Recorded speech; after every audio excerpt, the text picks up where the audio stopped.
in a game that Keith Byers only played one half. As it turned out, the Buckeyes lost their other two games on the road to Big Ten opponents, Illinois and Michigan. Now, the good thing about Ohio is that they catch all three of those whom they lost to a year ago at home, starting with Iowa today and then Illinois and Michigan. It would also seem that the Buckeyes have a slight edge in terms of last week's game. They defeated Washington State soundly 44-0 and looked very impressive in so doing. But let's call in our football expert, Rick Forzano, to get his impressions of today's game and what it's going to take for either of these two teams to win. Rick? Well, Bill, most of the fans of football watch the running back with the ball or the quarterback throwing the ball. And I would advise our fans today, keep your eyes on the offensive line, because that's where the game will be won or lost by Iowa and Ohio State. Both teams average 270 pounds per man on the offensive line. Ohio State is very experienced. Iowa lost all their offensive line through graduation, and they've got a tough job on that Iowa offensive line. They must protect for Chuck Long, one of the best quarterbacks in college football. And as Hayden Fry said, hey, we've got to keep Chuck Long off of his back. In other words, those offensive linemen must protect him. And Chuck Long can scramble. He's very efficient when he scrambles. He just throws to Bill Happel, number 40, one of his favorite receivers.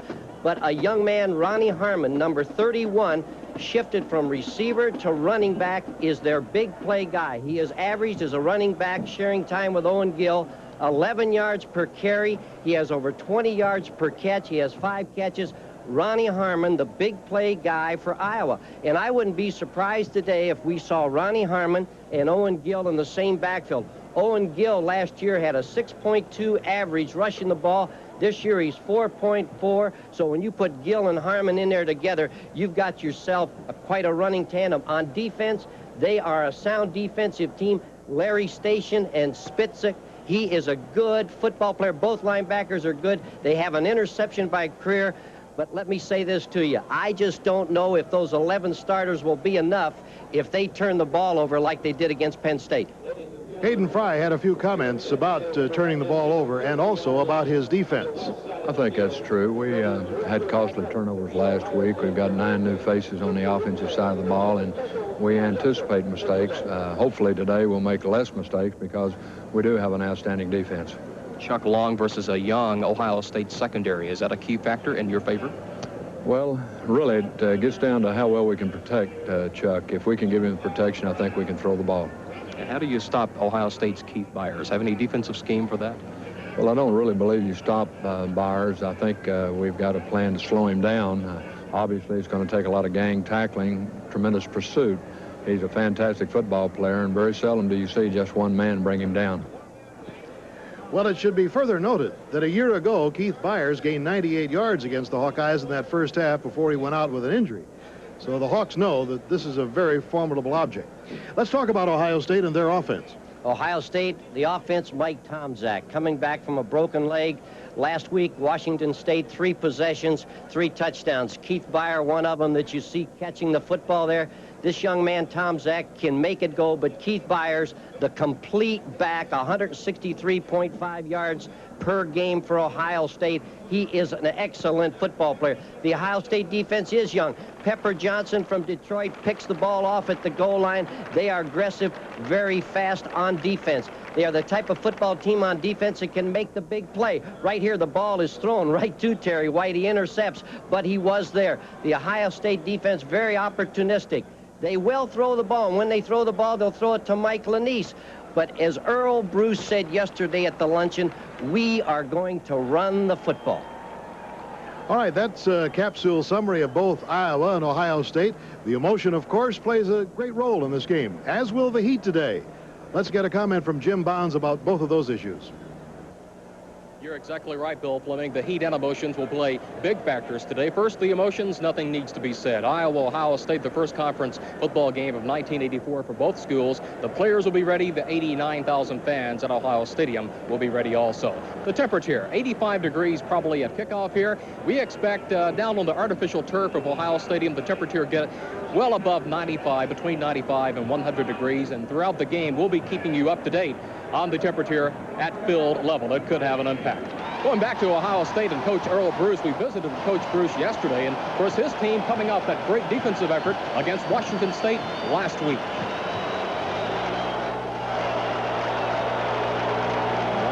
Well, it was a great shutout for our defense. We haven't had one since Wisconsin in 1980. So it was a real great effort by the defense. Thomas Johnson had big plays. 10 tackles, an interception, a recovered fumble, and just great effort. And the thing that really has impressed me with our defense, although it's young, it's running the football and trying to make good plays. Great competition developing at quarterback. Who's going to start for you today against Iowa? Well, Mike Tomczak was our starter for 2 years and was injured and has come back and is ready to start, and he will be starting against Iowa. When you talk about your offense, you have to talk about Byers. He is something else, isn't he? After 2 games, he has shown you some tremendous talent. Oh, Keith Byers last year gained over 1,100 yards. He's a great runner. He carries the ball well. He is not only a power runner type, but he's also got quickness and speed that he can break the big one. He catches the ball well. He's a complete football player when he has his ball hands on the ball. The key to victory. What do you have to do, Coach, to beat Iowa? Well, I think we've got to dominate the line of scrimmage. That's the key, both offensively and defensively, and take away their big play guys in Chuck Long and Harmon. Coach Earl Bruce of Ohio State. And by the way, Iowa feels like it has something to prove. Last year, of course, Iowa defeated Ohio State here, but it's been since 1959, the last time the Hawkeyes won here at Ohio Stadium. Should be a great one, some great individual matchups that we've mentioned, but the great part about it, it's Big Ten Conference football. Iowa at Ohio State, and we'll return in just a moment. Starting lineups and the kickoff from Ohio Stadium in just a moment. Is he going to count me down or what? It's Saturday, October 13th. Something's about to happen that's never happened before. In over 120 cities, people are joining together to be part of the Stroh's Run for Liberty, a 5-mile run where your entry fee helps restore the statue. Sponsored by Stroh's and supported by Brooks Shoes. This is not just for runners, it's for everyone. But most of all, it's for her. So call to enter or sign up wherever you buy Brooks Shoes or Stroh's beer. Sounds like there's a bear in the beer. What are we going to do? I'll be right back. Side judge, and Tom Herbert is our back judge today. So we're all set to go. As Jim Bonds told you, it's a warm day, 85 degrees. Wind coming in from the south, moving the flags rather lazily about. And we anticipate a rousing send-off to the opening of the 1984 Big Ten season. Keith Byers and John Woolridge are deep, and the kick will be booted down there by Tom Nickel. They're the 2 deep men. On the far side, at the top of your screen, is Woolridge and Keith Byers at the bottom. Tom Nickel, a senior from Green Bay, Wisconsin, the all-time great kicker for the Hawkeyes. Hawkeyes have a good contingent today. Sprinkled among all of the scarlet and white is a patch of brilliant gold on the far side. And we're set to go. Two teams that have met 42 times previously. This is number 43. Iowa has not won in Columbus since 1959 and has won 17 of the last 18.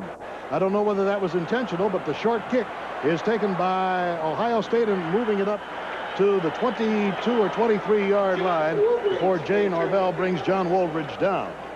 I don't know, Rick Forzano, whether that was intended or not. It did look like he hit the ball high up on. I think it was purposeful. I don't think they wanted to have that ball returned, and right now, Iowa's got great field position. Ohio State with the football on the 22-yard line. 1st and 10. We've just begun from Ohio Stadium. This is Lanise in motion. Tomczak on a give to Roman Bates. Slashes up for 5, and Kevin Spitzig, number 38. Linebacker brings him down. He's stopped on the play by Larry Station. A little counteraction. Pretty good first play. Everybody wants to flow to the ball, so Ohio State says we'll have a little counteraction. You see Rory Graves pulling. Pretty good gain on 1st and 10.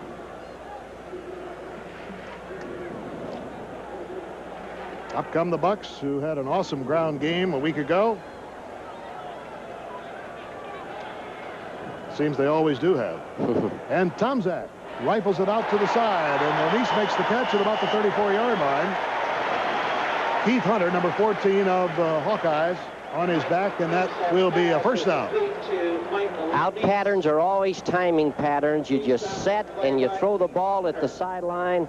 That time, Tom Zach to Lenise, first down, Ohio State. Timing pattern. So the Bucks move the chain. This is what they, of course, have patented down through the years. Ball control. Keep it on the ground. Just mix it up with a sprinkling of passes. And keep that other team's defense out there as long as possible. Wear them down. Cross buck, and it's Roman Bates getting a couple. Roman Bates, the ball. Kevin Spitzig and Mike Stoops in on the stop. We might add, Bill, that Ohio State went with 2 tight ends that time. Taggart and Groza were both in the game at the same time on 1st and 10. All right, they have Chris Carter checking in the lineup now as the split end, number 2. Has 4 receptions to his credit this year and is a dangerous man. It's a second down and 9. No score. We've just begun from Columbus. On the 36-yard line, the Buckeyes in possession. Tom Zach getting a rush, and he is down at the 28 or 29-yard line. Dave Strobel, the defensive end, came roaring in from his spot. Dave Strobel. Ohio State has only had 2 sacks thus far this year, but right there, you pointed it out, Dave Strobel from the right side puts pressure. There's nobody open downfield. Tom Zech on the first look. Good sack by Iowa. So it's third down. About 13 to go. Michigan leading Wisconsin in the second quarter in Ann Arbor with 13 minutes to go in the first half. We'll keep you up to date on the other scores today. Tom Zach, oh, it's a beauty. Right into the arms of the intended receiver. That was Leszewski. Pass is complete to Doug Smith. Or it was Doug Smith, that's who it was. I believe they have a number change. It is Doug Smith. It's play action, and you right there. Byers again intimidates by the great fake. Good throw by Tom Zach downfield to Smith. First down, Ohio State, or it's going to be 4th down, I believe, Bill. Not quite enough. Tom Tupa has gone in the lineup. Tupa with a 46.8-yard average. His long was 60 last week. So he's been quite a find, a freshman. Single man back is Robert Smith, number 2. A sprinter out of Texas. Look at this high spiral driving Smith back to the 8-yard line. Look out, he's dangerous. Oh, he is just snagged at the 20-yard line, or he would have been gone. He was aiming for the sidelines, and all he had to do was find it, and it was an interstate right to the end zone. You said it right, an interstate. I like that. A world-class sprinter, and whop, there it was. Number 33. Kolek, Larry Kolek, was the man, ironically, who brought him down, and I say ironically because Larry was set down for a week of suspension for missing practice a week ago, did not suit up last week, and was welcomed back to the squad this week. So he made a very important tackle right there. First down on the 20. Happel to split out to the left. On the delay, it's Owen Gill, who is the fullback. And by the way, I should mention that Fred Bush, the normal starting fullback of Iowa, did not make the trip because of an injury. Chuck Long, the quarterback, Owen Gill, the running back, Ronnie Harmon, also in that backfield, and Scott Helverson will be the wide receiver. Then we have Jonathan Hayes, of course, who plays the tight end. J.C. Love Jordan has gone in, number 15. He's flanked out. 2nd and 7. Long can't find his receiver. Now he has a man at the sideline, but it's too low and out of his reach. Now another review of the offensive players. John Hayes, as I mentioned, is the tight end. Bill Happel will be the split end. Sindinger, the center, and listen to these weights. He's 240. Bill Glass will go 270. O'Brien 272. Croston at tackle is 280, and Haight is 276. So what Rick Forzano said earlier about beef up front is certainly true on both lines of scrimmage offensively. Third down, 7. Fake draw. Long, plenty of time. Now he's set at the 7 or 8 yard line. Boy, the defensive secondary was doing a blanket coverage on everybody out there, and Long, as experienced as he is, knew it was better to hang on to the football as Dave Morrow and Dennis Houston brought him down. Coverage downfield, nobody for Long to throw the ball to. Tony Giuliani from the middle guard spot beats the center, puts the pressure on. Big sack, Ohio State. 4th down, they must punt. Astrobala. Boy, there's a beautiful kick coming out of that end zone, and it's taken by Mike Lanise. He's down at about the 49-yard line, but on the punt exchange, Ohio State picks up some ground. So there is timeout on the field with 10 minutes and 10 seconds to go in this first quarter. No score, and we'll be right back after this message.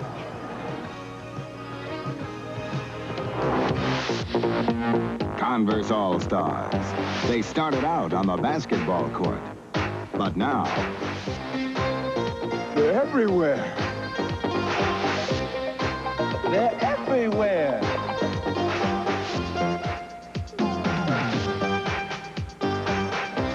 They're everywhere. Converse All-Stars. Look for them everywhere.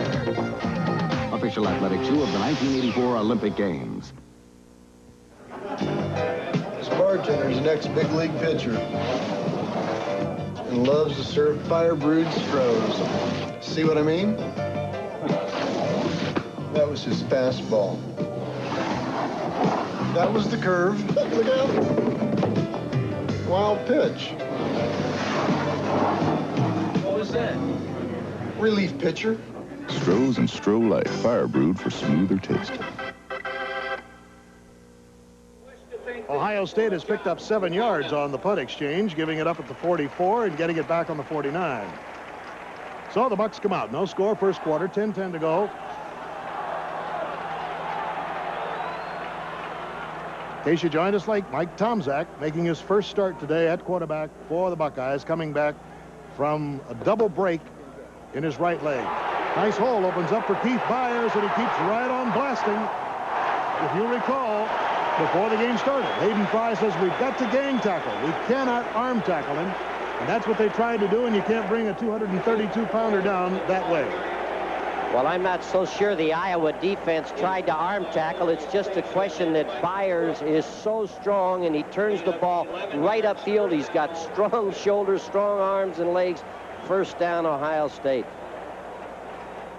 I think, too, that Hayden made a good comment. He said, we're not going to stop him. We're just going to try to slow him up. First down on the 38, a gain of 11 on the play. Byers tries the other side, stopped by Mike Hooks, number 91, the defensive left end. But he's still got about 3.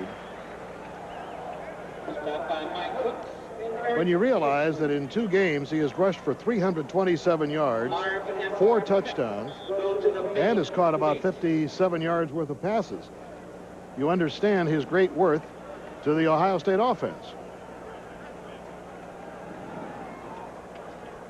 Second down, about 6. It's just inside the 35. Nice strap, and Byers gets through it. Drags a man to the 27. Keith Hunter hanging on for dear life. Officially, they mark it at the 27-yard line. Well, we agree that Byers is a good football player, but Jim Lachey, the left guard, pulls and leads him and turns him right upfield. But Byers can juke. He can give you a limp leg, and he's always headed upfield. After an exchange of punts, Ohio State has started to move the football from the 49 down to the 27 of Iowa. First down. Byers with 22 yards so far in this young afternoon. Woldridge, who has gone in place of Byers, gets his nose on the 25. Brought down by Paul Hufford and Bruce Gear. So far on every first down, Ohio State is going with 2 tight ends. They're going to show Iowa that they're going to run that football at them on 1st and 10. And you will see a lot of shuffling in and out. Woldridge has come out. Byers will be the deep man in the eye. Roman Bates ahead of him.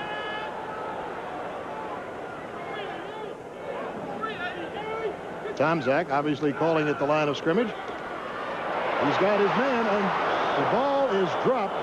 They're going to call it an incompletion. Jay Holland was really leveled by Mike Stoops. Oh, that does sting. That was a hit, but Mike Stoops has a brother, Bob Stoops, who was a great defensive back at Iowa, excuse me. Watch the hit. Great defensive backs make the receivers feel that maybe I don't want to catch that football, and that time Stoops did a great job. Third down. Ball on the 25-yard line. No score. Ohio State now with a key play coming up. 8 minutes and 10 seconds to go in the first quarter.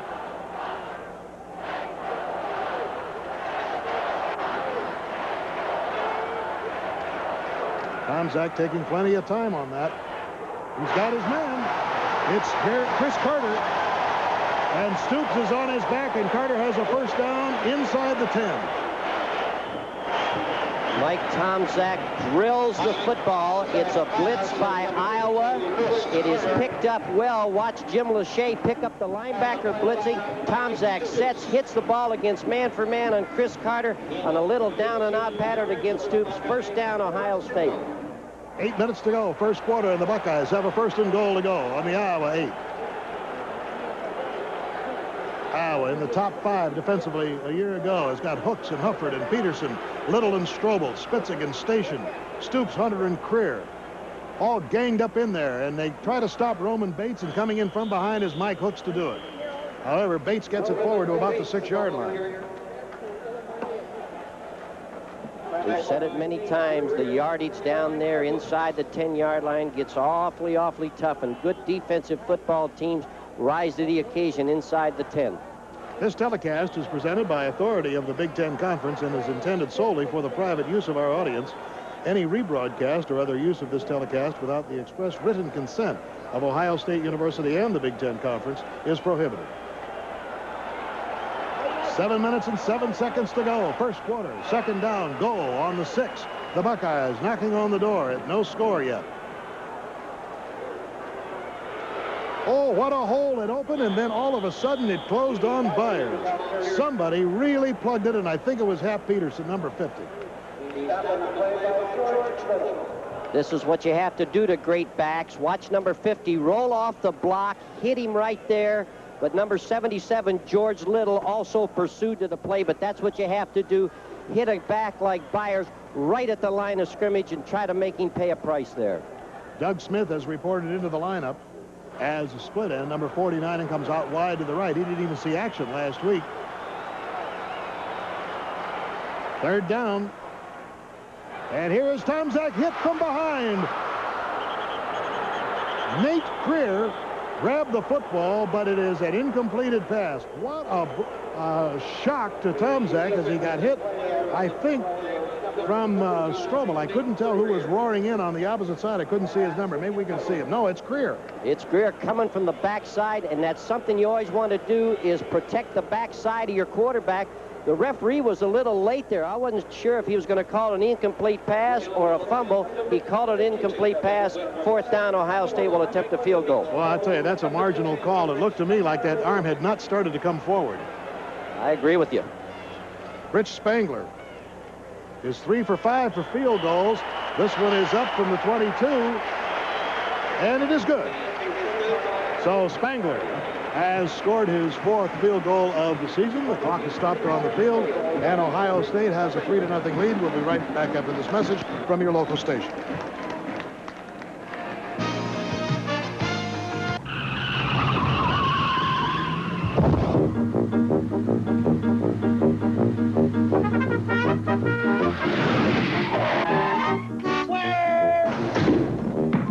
When you drive to Wendy's and order a single, you get more beef than the Whopper or the Big Mac.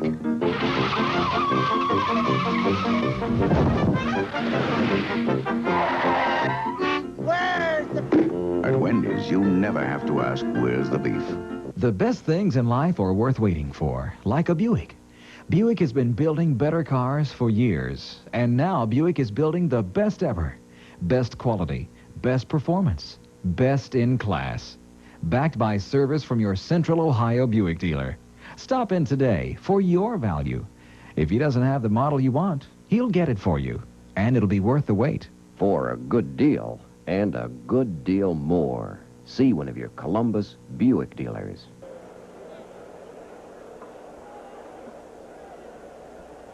The Ohio State scoring drives, 10 plays, 43 yards, 4 minutes.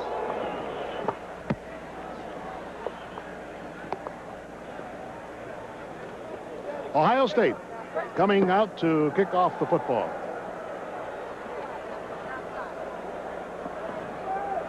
Ronnie Harmon is deep along with Robert Smith. Number 2, number 31. So here's Spangler, who put the Bucks on the board. A floater comes down to Ronnie Harmon at about the 8-yard line, and he slides up to about the 24, just looking for the opening. Ronnie Harmon returned to kickoff. Larry Kolick made the stop. Tackled by Larry Kolick and Sonny That 23-yard field goal was the climax of a 43-yard drive, and once again, Ohio State keeping the ball for 4 minutes. We have 6:04 to go in the first quarter.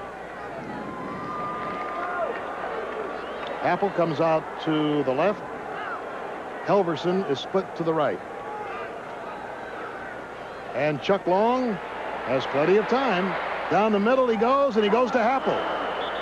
I don't know whether Happel was the intended receiver or not. The short man leaped high in the air. The pass was too tall for him. You'll see it here on the replay. Long has plenty of time to throw the football. You see the fake, what it did to the rush of Ohio State, and I believe he was throwing the ball downfield to Owen Gill, but Happel was in behind, completed pass Iowa. It doesn't make a difference how it happens, as long as it's complete. I think Owen Gill was just as surprised as anybody on that one. First down on the 40. Iowa trailing 3-0 in the first quarter. 23-yard field goal by Spangler. Nice hole opens up, but Owen Gill tries to blast through, and Pepper Johnson closes.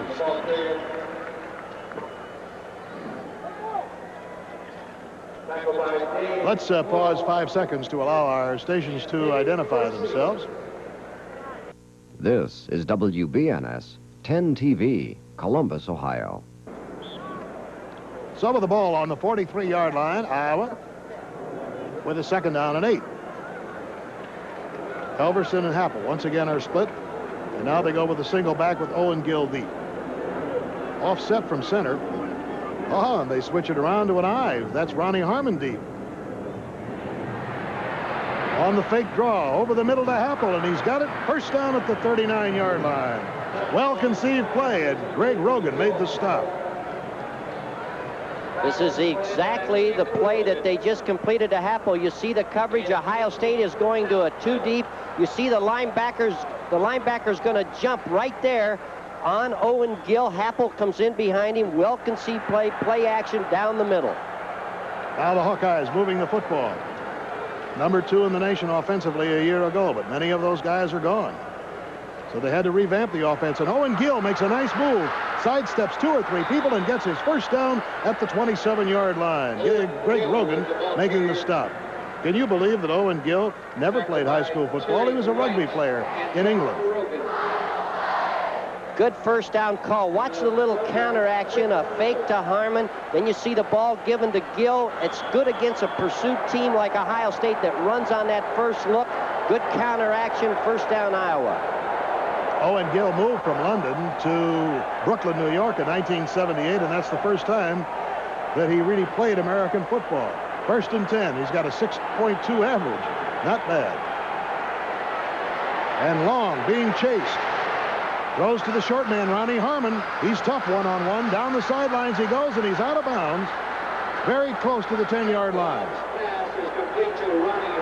Ronnie Harmon, number 31, the second leading receiver at Iowa last year with 35 catches. He's now coming out of the backfield. Good play action fake, but Long looks over the field. He has great awareness. Everyone is covered at first. His receiver comes back to him. Ronnie Harmon, first down Iowa, and they are marching. On the 12 is where it's marked. So Ronnie Harmon has given the Hawkeyes life, trailing 3-0. Owen Gill slides outside. And he is down inside the 10. Byron Lee, number 82, on pursuit. Gain of about 3 on the play. First and 10. The counter play. You see the 2 guards leading Owen Gill. They're going on that first look at Harmon. He doesn't have the football. Gill does. Second down. That's a 5-yard gain on first down. Iowa's in the driver's seat. Third down. Second down. 3 yards. 3 yards. Yeah. Excuse me. I'm sorry. Second down and 7. Long keeps, pitches it out. Harmon's trapped. Down he goes at the 12 or 13-yard line.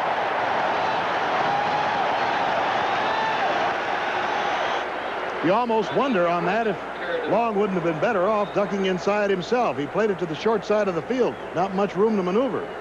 There wasn't, but the cornerback came up, and then the halfback or the defensive end came up, and they just put the pressure, and there was no room at the sideline for Iowa. Good defensive play, Ohio State. Forget what I said about him keeping the ball. He really got level. Third down, 11. Long checked that backfield over. Fakes the draw. Lofts it off on the screen to Harmon. Harmon dances around, and he is hit hard and slammed to the ground. That looked like a hit that might have been put on by Giuliani, the nose guard.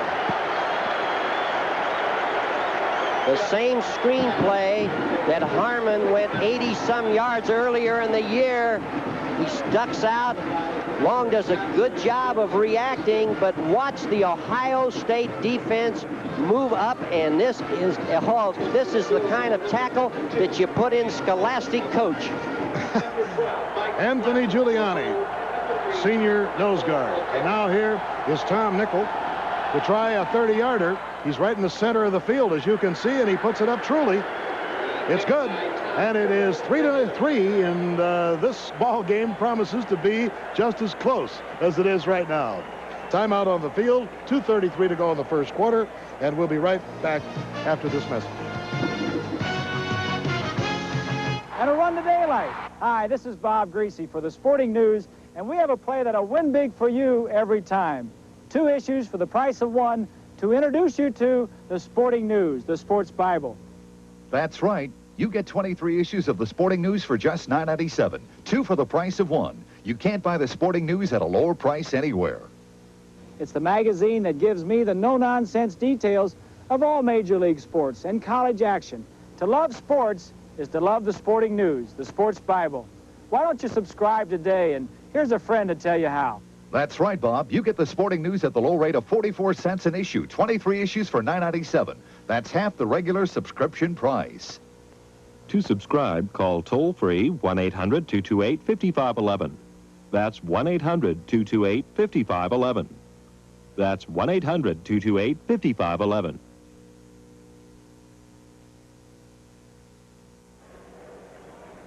.62 yards in 9 plays as Nickel made the field goal from 30 yards out, and we have a tie ball game at 3.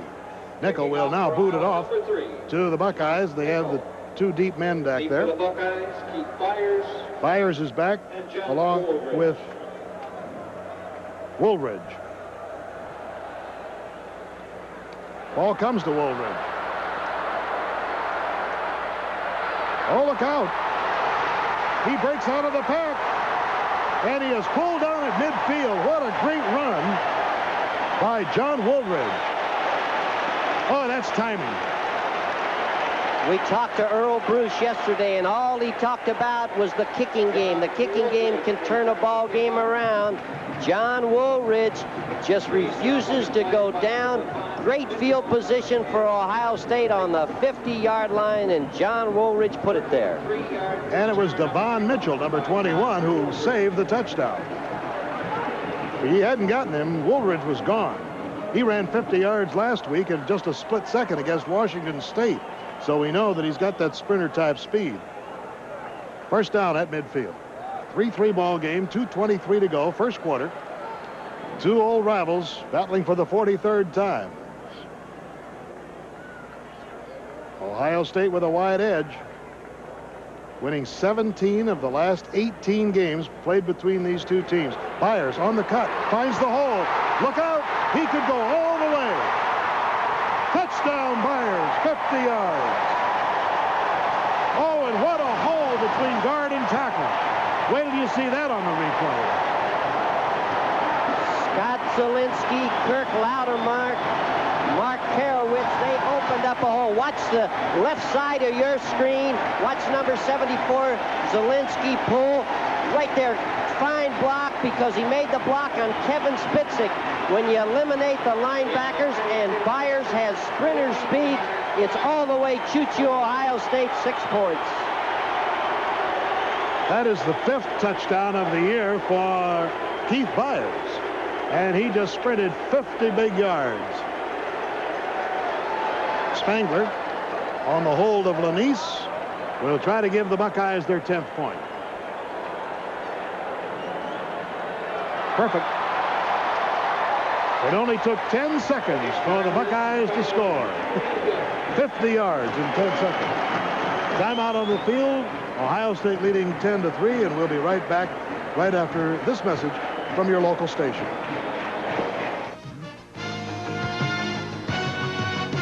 You work hard for your food dollars, and nobody works harder to save them than Kroger with cost-cutter prices. Save over $20 during coupon days at Kroger. With coupon and $7.50 purchase, save on items like the 5-pound bag of Kroger granulated sugar, just $1.29. Betty Crocker cake mix, 18.5-ounce box, 59 cents. And the 12-ounce can of Minute Maid frozen orange juice, 88 cents, and many more. Cut your costs every day with cost-cutter prices, only when you go Krogering. Compare Toyota trucks with any small truck. Nobody else has two-wheel drive sport trucks with electronic fuel injection. Not Chevy S10, not Ford Ranger, not Datsun. Toyota's 4x4s have more running ground clearance than S10, Ranger, and Datsun. And this Toyota 4x4 costs almost $600 less than Datsun's. Get more truck for your buck. See your Toyota dealer now. Compare quality, value, and price. It's Toyota, not the other guys.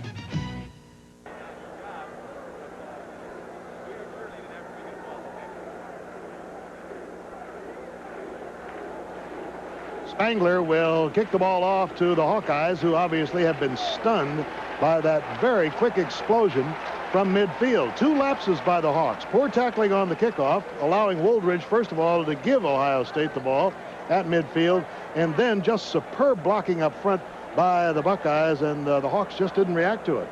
That was the statistic of 10 seconds. Byers now has 72 yards, and I guess you'll recall that I said earlier that in the game a year ago he had 98 in the first half before he was injured.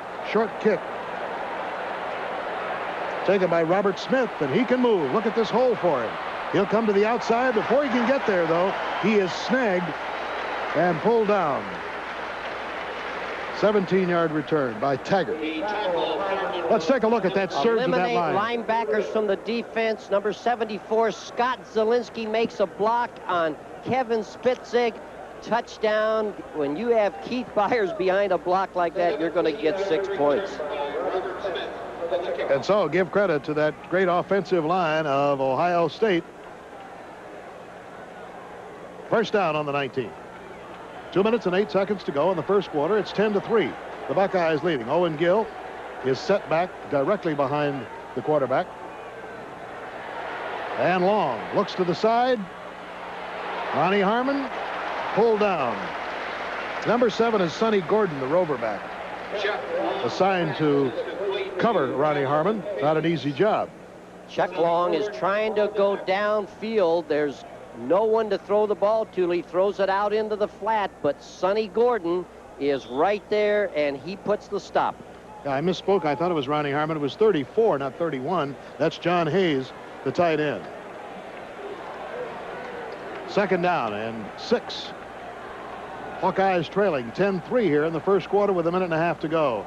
On the reverse, Harmon threads his way up to about the 29-yard line. He's going to be short of the first down as Terry White hit him. There's a marker, however, and I don't know whether it was a mask or a late hit or whether it was just an inadvertent flag. Let's wait and see. Now there is a penalty marker for 29. Number 98 there is Pepper Johnson, named the most valuable player defensively a week ago. against Washington State. Personal foul against Ohio State. Might have been a late hit.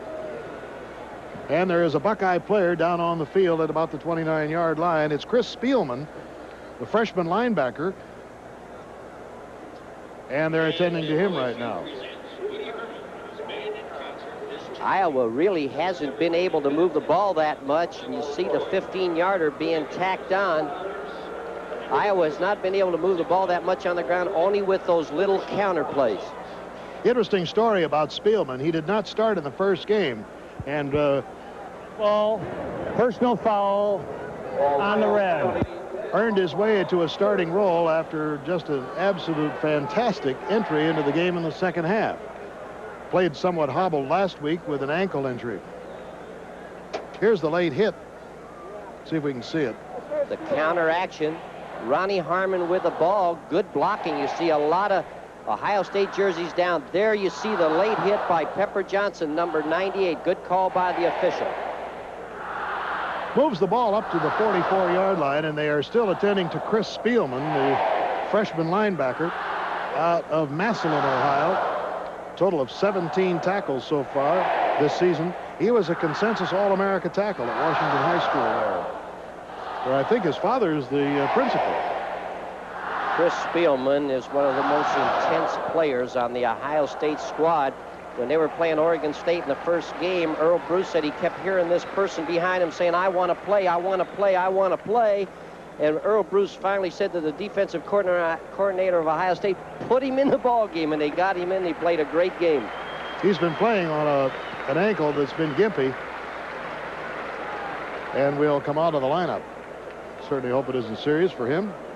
Larry Kolick has gone in place of him, number 33. He and Thomas Johnson will be the linebackers.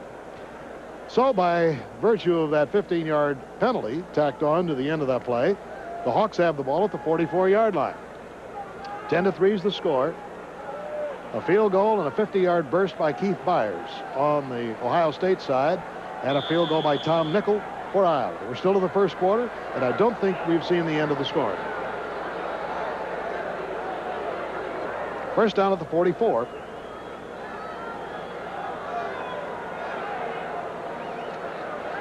Good protection. And Long rifles it into the arms of Bill Happel, and he steps out of bounds at the 42-yard line. Sonny Gordon right there to cover. The test of a quarterback's arm. Can he throw that deep out to the sideline? No question about Chuck Long's arm as he drills it to Happel right at the sideline. Good play, first down, Iowa. On the 43, Scott Helverson has gone in and is going out wide to the right. Hayes, number 34, you saw there is the tight end.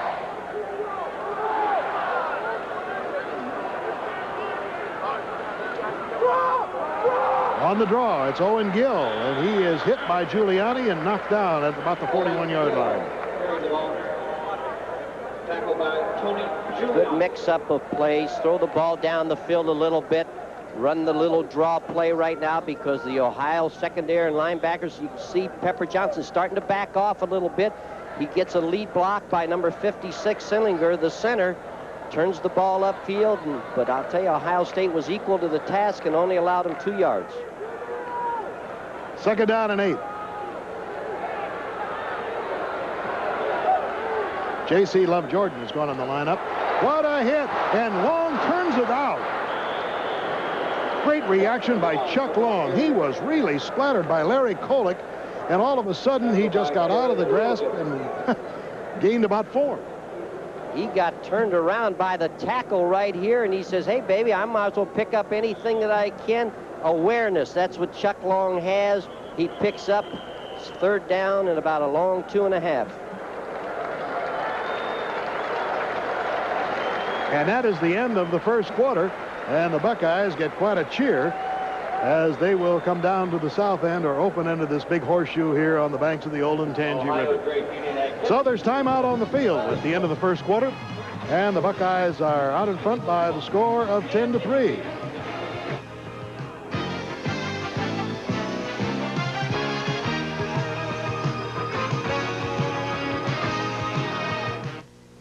you believe it? JT with an $18 million contract? Sure is a long way from the playground. Think he still drinks Strohs? Yeah. Hey, guys. JT, Mr. Anderson.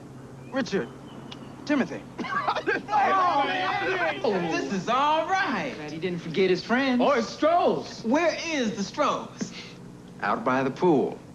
The pool? Strohs and Stroh-Lights. Now that's a cooler.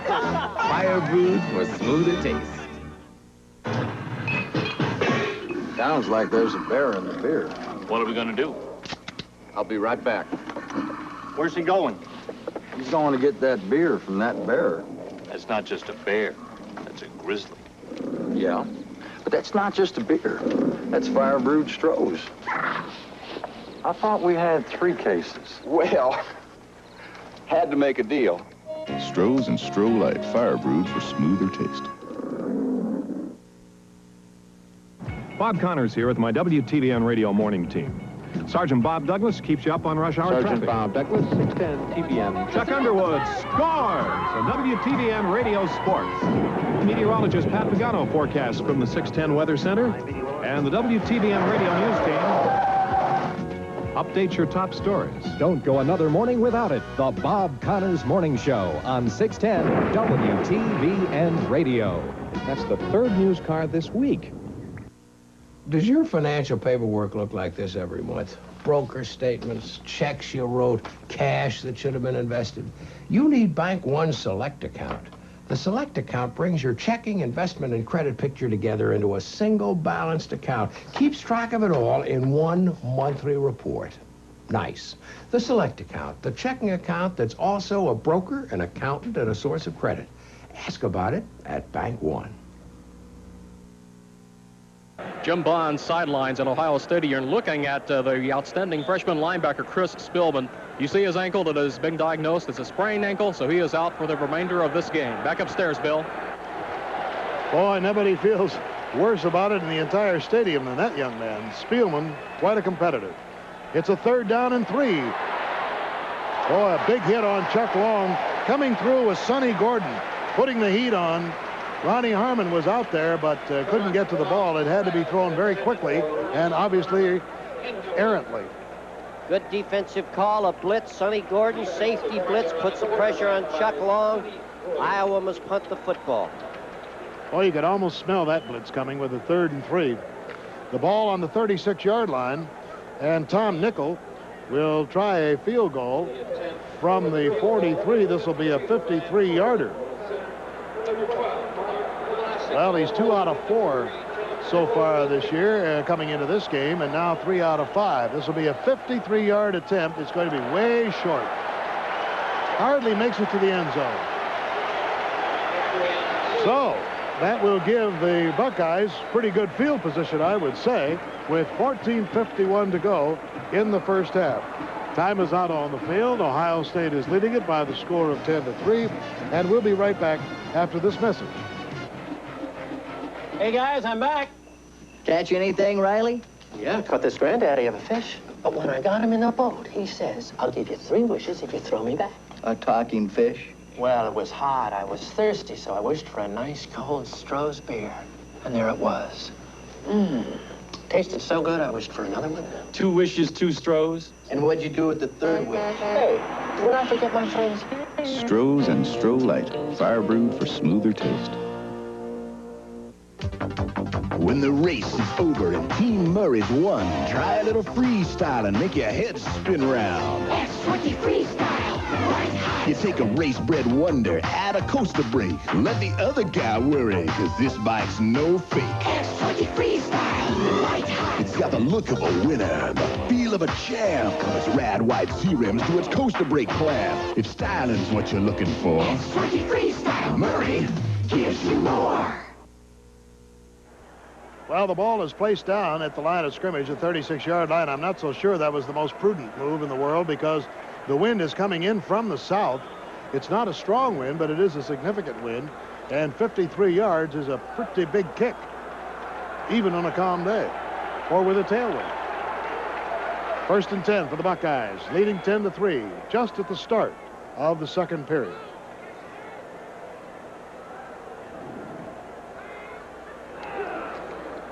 Fumble covered. Now it's lost again and recovered by Paul Hufford at the 24-yard line. The Iowa Hawkeyes. Paul Hufford, all Big Ten defensive tackle.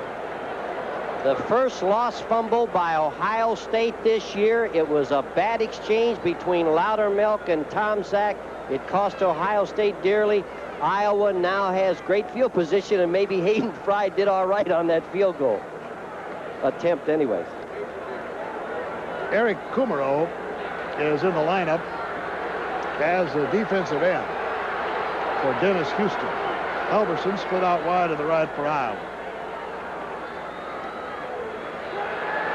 Long, a little bit of heat, throws short, incomplete. Intended for Owen Gill. Larry Kolick. Well, Larry Kolick left the squad and came back this week, and he may have come back at the nick of time because Spielman is going down. The pressure's being put on by Houston. Watch the hit by Kolick right there. Good play, Larry Kolick. So it makes it 2nd and 10.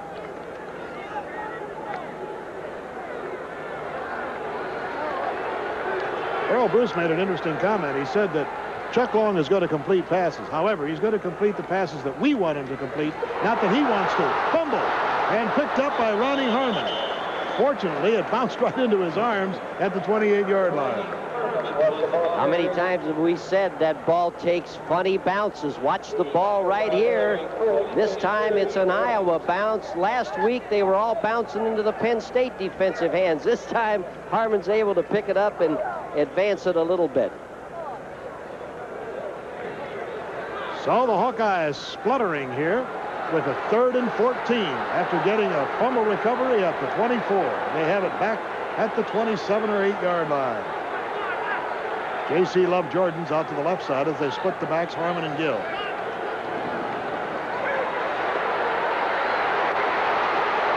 Giuliani chases Long, and Long throws to the end zone. He got it. It's a touchdown. A brilliant catch by J.C. Love Jordan.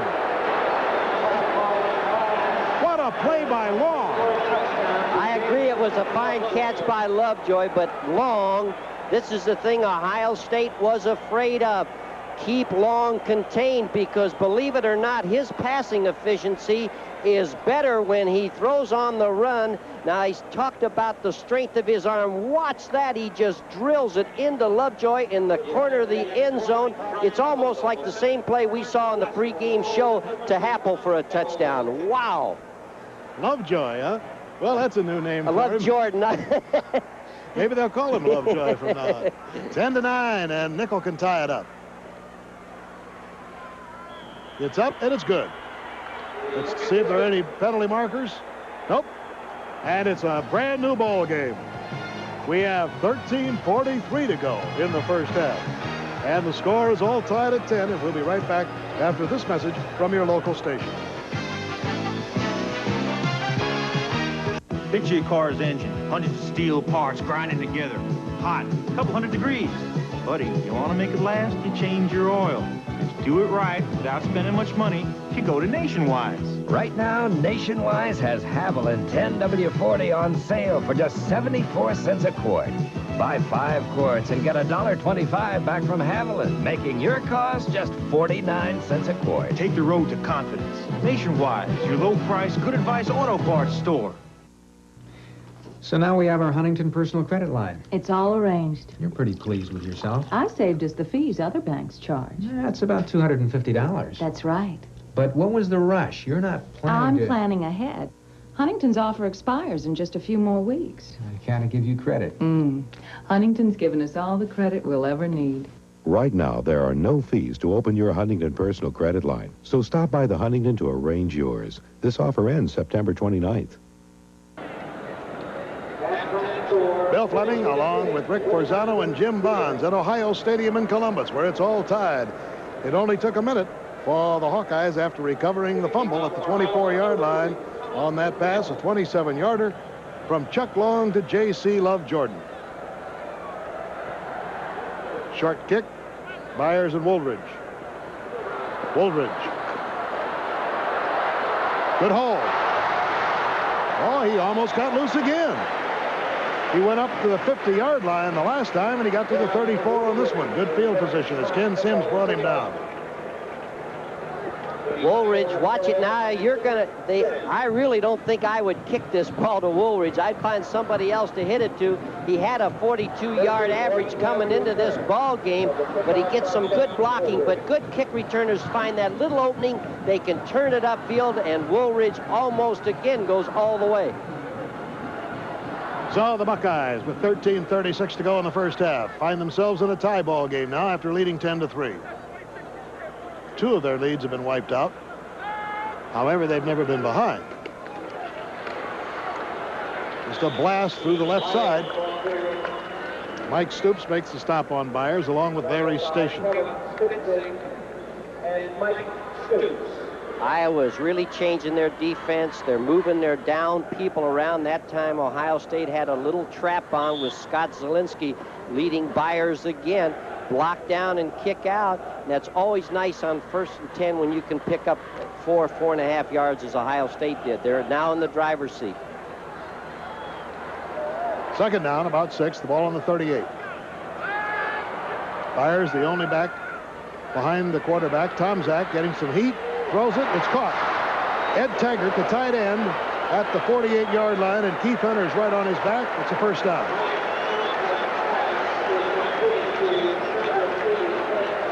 We have two quarterbacks, Tom Zak and Long, who have great awareness. A little bootleg fake there to Byers. It's a naked bootleg, but watch, he can pull up. Tom Zak can pull up, and he hits Taggart right there, and Taggart also gets hit, but it's first down, Ohio State.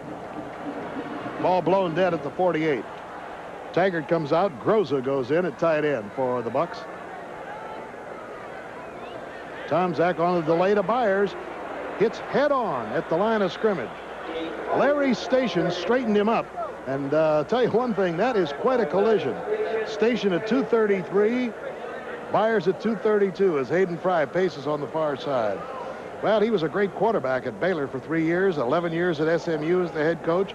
Then he went to North Texas State, is now in his 6th year as the head coach of the Hawkeyes, and has done a magnificent job.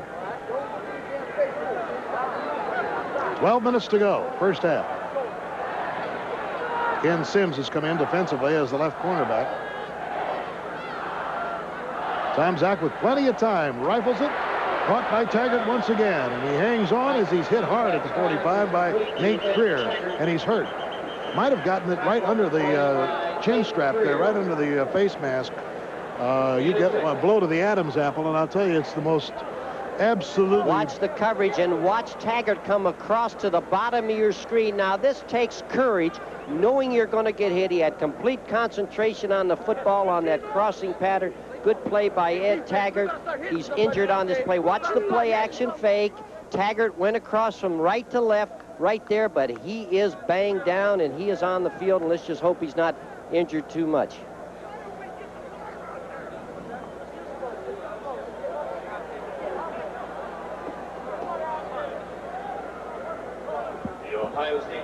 They're going to take a timeout here, and with 11:45 to go in the first half, it's a 10-10 ball game, and we'll be right back after this message.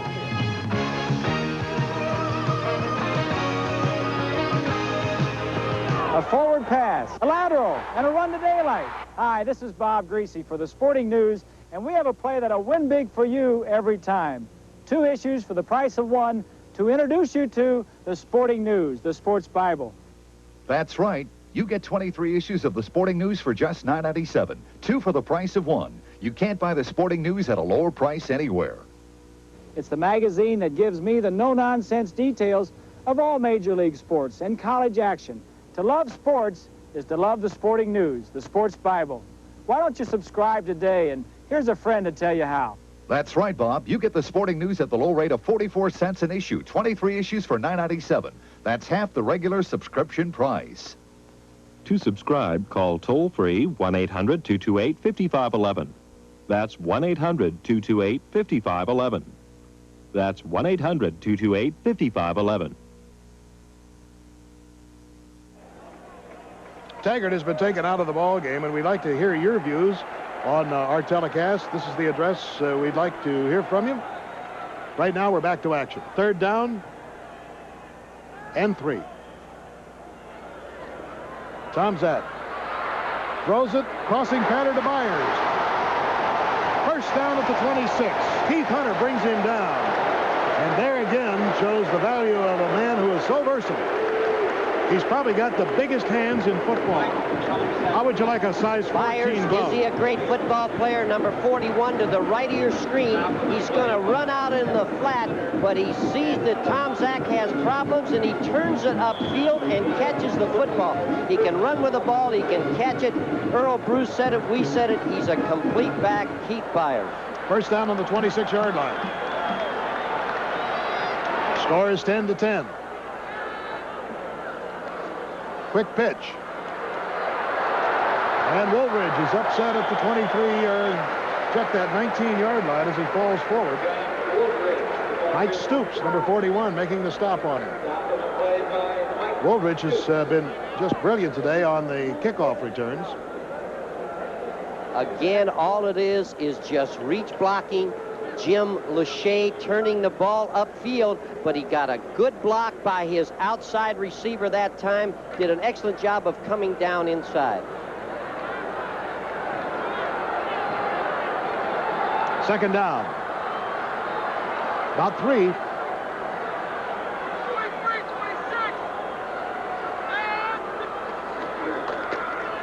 Byers gets the first down inside the 15-yard line. Paul Hufford making the stop. We have 10 minutes and 15 seconds to go in this first half. Coming into this ball game, Ohio State was successful on 63% of their 3rd down plays. That time, a hand to Byers, turned the ball upfield. First down, Ohio State. 2 tight ends now. Groza and Higdon have gone in the lineup as Lanise comes out. Inside the 15 at the 14-yard line, and Byers has chalked up his 83rd yard, 8 carries, 83 yards, and a 50-yard touchdown. Doug Smith in motion. Hand off to Byers. Good ankle tackle right at the line of scrimmage. Jeff Drost, number 76, from Indianola, Iowa. And a look at Earl Bruce in his 6th year, talking to Taggart. And it's good to see Taggart wasn't severely hurt there when he got a rap to the throat. This will be victory number 50 if it comes up today for Earl Bruce, a milestone in his coaching career at Ohio State. Earl's also 34-7 in the Big Ten, which is a great record. The best record of any coach active in the Big Ten in the last 5 years. Tomczak throws across the middle. It is incomplete. No possession as Taggart bobbled it.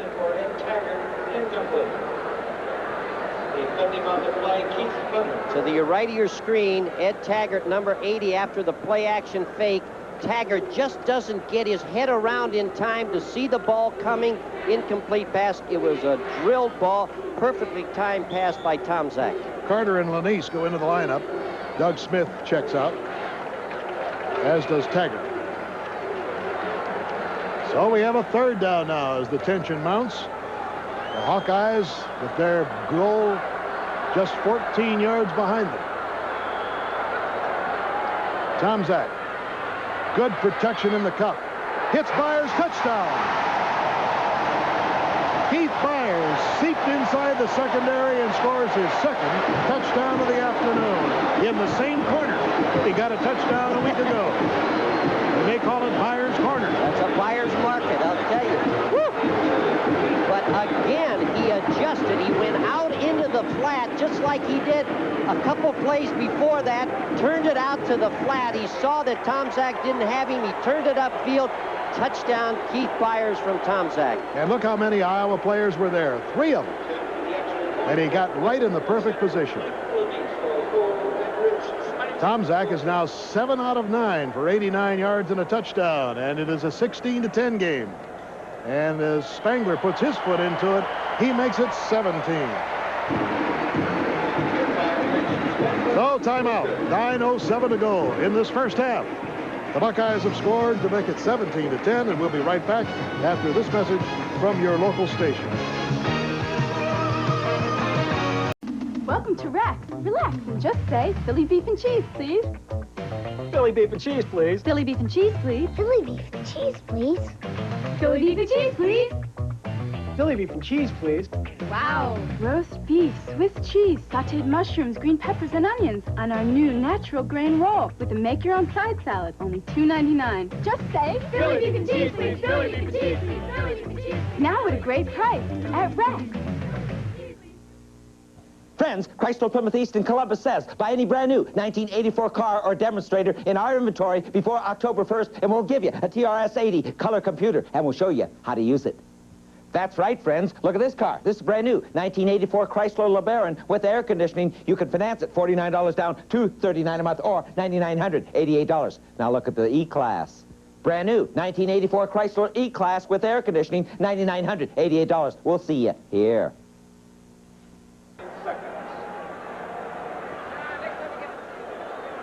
Earl Yoder, go to gate 1.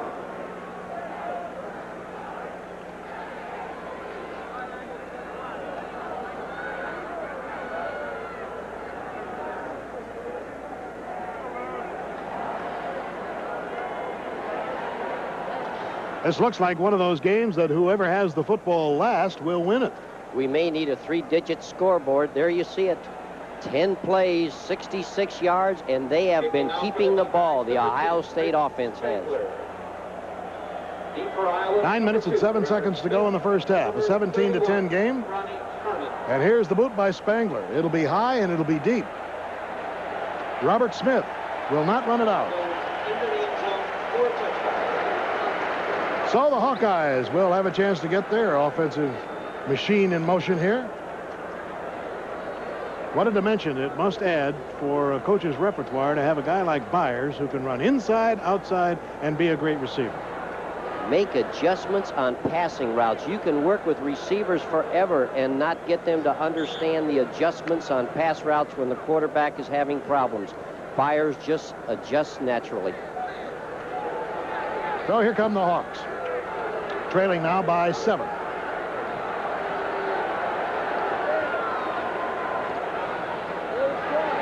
Owen Gill doesn't find much as Johnson makes the stop on it. I guess Jim Bonds has a report for us. A few minutes ago, Bill, you saw Ed Taggart, the big tight end, the sophomore from Akron of Ohio State, being helped off the field. For Ohio State fans, some good news. He was only shaken up. He'll be back in probably the next series. Back upstairs to you, Bill. Yeah, well, it's now 8:39 to go in the first half. Ohio State leading 17-10. Incomplete. Intended for Quinn Early. A lot of pressure put on Long today. Great pass defense is made up of pressure and coverage. Everyone is covered downfield. He has to throw the ball when he doesn't want to throw it. Incomplete pass, Iowa, for Chuck Long.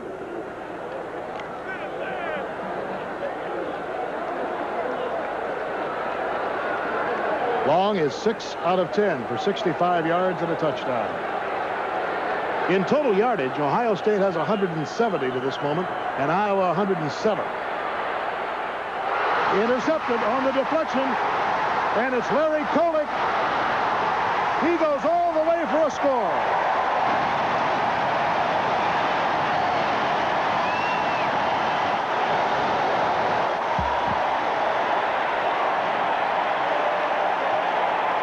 I would say Larry Kolick has come back in style at Ohio State.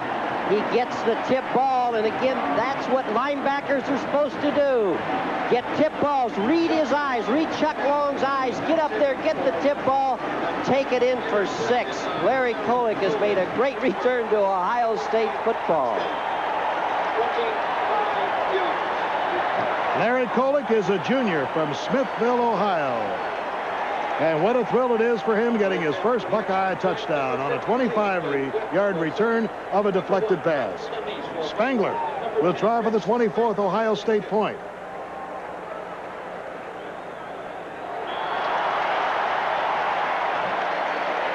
It's good.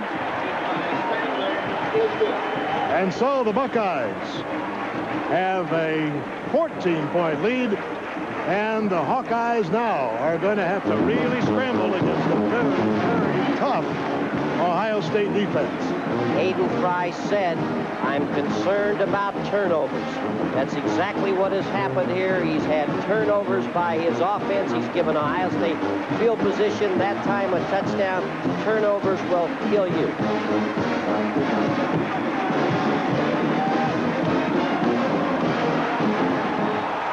And the Buckeye Battle Cry being played by the Ohio State Marching Band under their new director, John Woods, this year. Paul Drosty having retired after 14 fine seasons. You'll be hearing the Ohio State Marching Band, 192 strong, at halftime. By the way, there was a wonderful tribute to the Ohio State Olympians here prior to the game. And Ron O'Brien, a diving coach from Ohio State, had a big surprise for him when he was introduced. It was announced that Greg Louganis had made the trip from California just to be here today, the Olympic gold medalist in springboard and also in platform. Ball hits and goes out of the end zone, and the Hawkeyes will take it on the 20. Well, that was a touchdown, I guess, that you just don't count on. All of a sudden, the defense comes up, gets a deflected pass, goes 25 yards, and instead of being up by 7, you find yourself up by 14. I don't know, Rick, from a standpoint of a coach, what Hayden Fry says, other than, well, it's a bad break, let's go after it again. Fortunately for Hayden Fry, he has an offense that can score. They're explosive, so Hayden knows his offense can come back in this football game. Bill Happel is out wide to the right. And J.C. Love Jordan, who has Iowa's only touchdown, is out on the right side. Long throws to Happel, out of bounds. The 29, a gain of 9, as Greg Rogan, a freshman out of Urbana, Ohio, makes the stop on him. The outside cut, as I said earlier, is one of the toughest to throw. Chuck Long drills it, but Rogan makes Happel pay a price. 2nd and 1. 8 minutes and 14 seconds to go in this first half. Long is 7 out of 11 for 74 yards.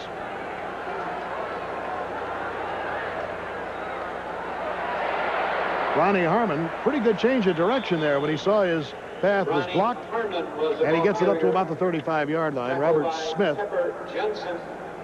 was blocking on the play. Intelligent running by Ronnie Harmon. He sees it blocked to the outside, makes a good cut, but Pepper Johnson does an excellent job of coming back to the inside and making the tackle. First down, just short of the 35-yard line. 24-10, Ohio State leading. It's been a brilliant first half. Fumble, and it's covered by the Buckeyes. Chuck Long, on the exchange, I believe, didn't have a hold of the football, and Pepper Johnson comes up with it. I believe the reason he fumbled the football, he changed the play at the line of scrimmage, and then Ohio State changed their defense. I believe it confused Chuck Long, and he pulled away from the center too soon. Turnover, Ohio State picks it up. Boy, I'll tell you, the Hawks are just falling apart here after that mishap. It's almost like Hayden had a premonition. He kept talking about turnovers. Yeah, that's true. They had 3 fumbles and an interception against Penn State last week. And now, just on the heels of the deflected pass and the interception for a touchdown, the Hawkeyes have fumbled the ball. Byers throws a long pass. Lanise catches, touchdown. What else can he do? Well, I saw him sweeping the stadium yesterday, but other than that, I want to compliment the Ohio State offensive coaches. After a turnover like that, Iowa is down. Their defense is thinking we're back out on the field again. They come out, they're ready to go after Byers. He picks the ball up, throws it for 6 points to Lanise. Excellent offensive call by the offensive coaches at Ohio State. And watch this left-hander. Now he'll really surprise me if the next time he comes out and he throws it right-handed. No, he's coming out of quarterback. 35-yard touchdown pass from Keith Byers. And here it is one more time, and Lanise was wide open. That young man, Byers, I'll tell you, I'd make him live in the house next door to me. And the extra point is up by Spangler. It's good. They're holding off on the call. Now they say it's all right. There was I thought there might have been a marker down. So, can you believe that? The Ohio State Buckeyes with a pass from Byers, making it 31-10. The Big Ten football season doesn't end on the last Saturday of play. In the last 5 years, Big Ten postseason football action has been at its highest level ever. 7 conference teams have made 20 separate appearances in 10 different bowl games around the country, giving support to the statement that Big Ten football is America's most popular spectator sport. In 1983, once again, the Big Ten led the nation in attendance and is also doing it in 1984. What a roar for the Ohio State Buckeyes. The defense and the offense both playing superbly here, carrying to a 31-10 lead. I truthfully don't believe the scoreboard. 7:41 to go in the first half.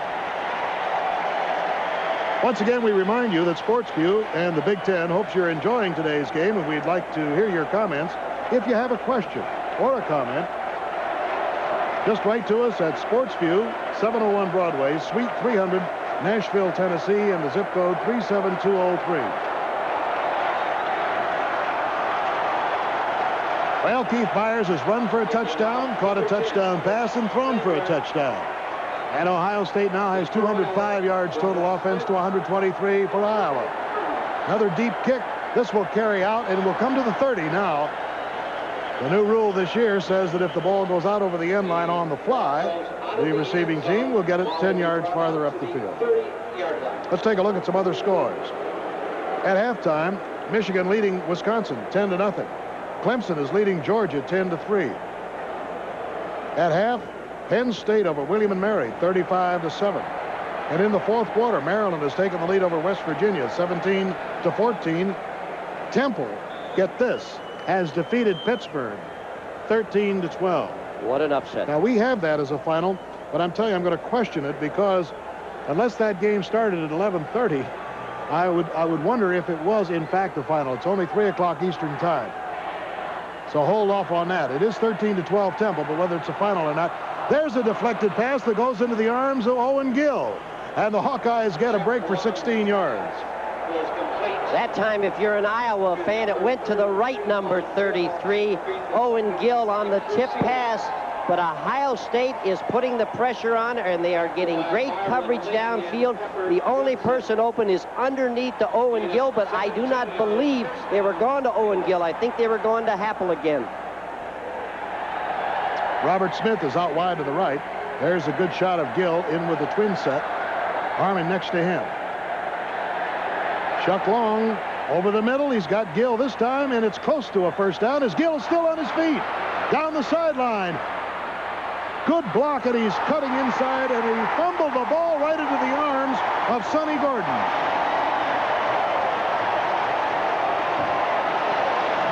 Dennis Houston made the stop. Sonny Gordon was there, and Ohio State will get the football. I was just getting ready to compliment Ronnie Harmon, number 31, for the great block he puts downfield after Owen Gill catches this ball. Watch the right side. Watch that run. Now watch the right side of your screen. The block by Ronnie Harmon. Another turnover by Iowa, and Sonny Gordon recovers, and Ohio State is going the other way. I'm sure our fans in the state of Iowa are wondering what in the world can go wrong more than has happened. Deflected pass for a touchdown, fumble recovery, another fumble recovery. 7:08 to go in the first half, and the Bucks have the ball on their own 15, grinding it forward to about the 20, well, I'm going to say 21-yard line is Roman Bates. So 3 turnovers have really been costly. Been costly for a number of reasons. The Iowa defense has been out there a long time today. It's very hot. You're dejected. You're even more tired than the team that's against you right now, Ohio State. that's moving the football and winning. When you lose, you get tired fast. Ohio State 31, Iowa 10. We're still in the first half with 6.5 minutes to go. Not much of a hole there on the left side of the line as Hap Peterson and George Little closed in on Wooldridge. Peterson. Third down, about 3. And George Little.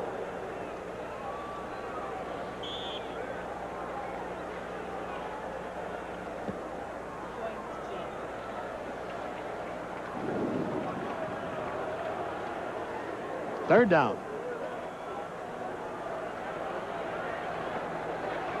So a big play for the Hawks. They got to stop them here to get that punt. Going to be 21 down at halftime is going to be a big burden. Byers seeps inside. He may have gotten the first down. When he gets trapped, notice how low he goes. He realizes he's got enough momentum to slide forward. However, they mark the ball back just short of the 25. It'll be about 4th and 2 feet. Dave Strobel making the stop. Bill, you bring up an excellent point. The way Byers, he just dives, he puts his shoulders in. That time they said his knee hit first, so they brought the ball back on the spot. Byers has 10 carries for 86 yards. A touchdown by running, a touchdown by receiving, and a touchdown by throwing.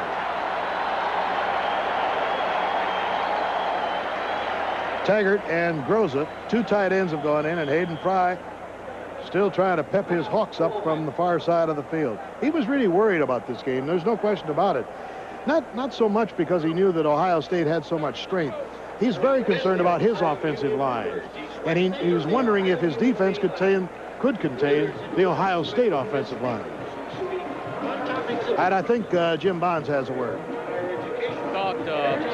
Bill, just a thought while we do have a timeout by Ohio State. Very important series, obviously, for the Iowa football team, because Ohio State, their bench right now, they're sky high. And you get the Ohio State offense back out there after they punt this time. Well, Iowa's got to stop them. At least give the defense some self-confidence and keep it at least the score it is. Down only 21 at halftime. Very important series.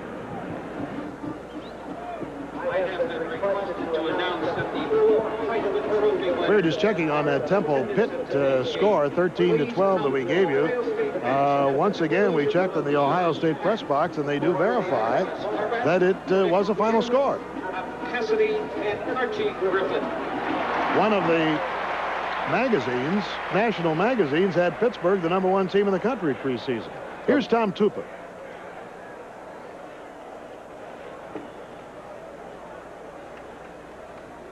A 21-point lead. The Buckeyes now give the ball up. Oh, what a kick.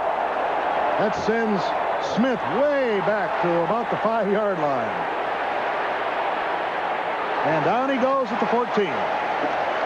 Well, the Hawkeyes have plenty of time. 4 minutes and 49 seconds to go in this first half as Larry Kolick made the stop on Smith. However, with a 21-point deficit, the question is, what do you do? Do you just try to keep control of that ball and make a sustained drive, or do you try to pick them all up? Well, Iowa is a big play football team. They like to score quickly, but the biggest thing you have to do in this situation is have patience and don't try to get it all back at once. Well, especially when you still have 30 minutes of football in the second half. Absolutely. Look at Wisconsin last week against Missouri, down 28-7, and they win at 35-34. Ronnie Harmon scoots outside. Pretty good stop by Greg Rogan, the freshman, who comes up and contains Harmon, who's elusively fast.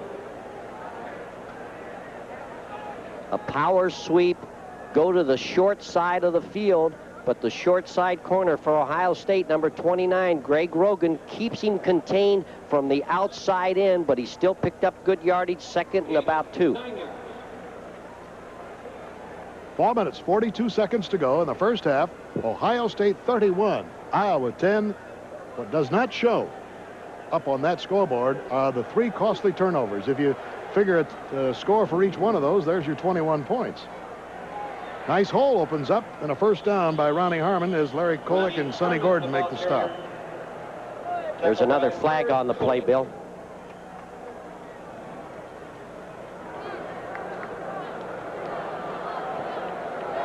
Right there, good running again by Harmon. There you see the late hit by Ohio State.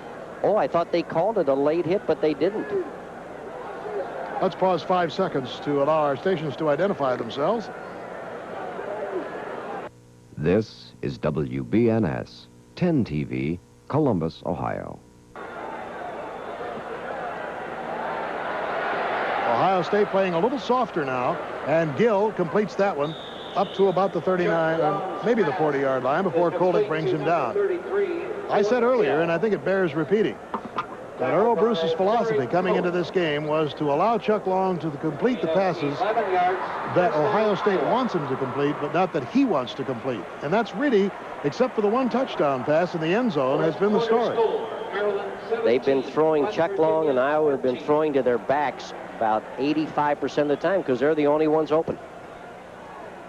4 minutes to go in the first half.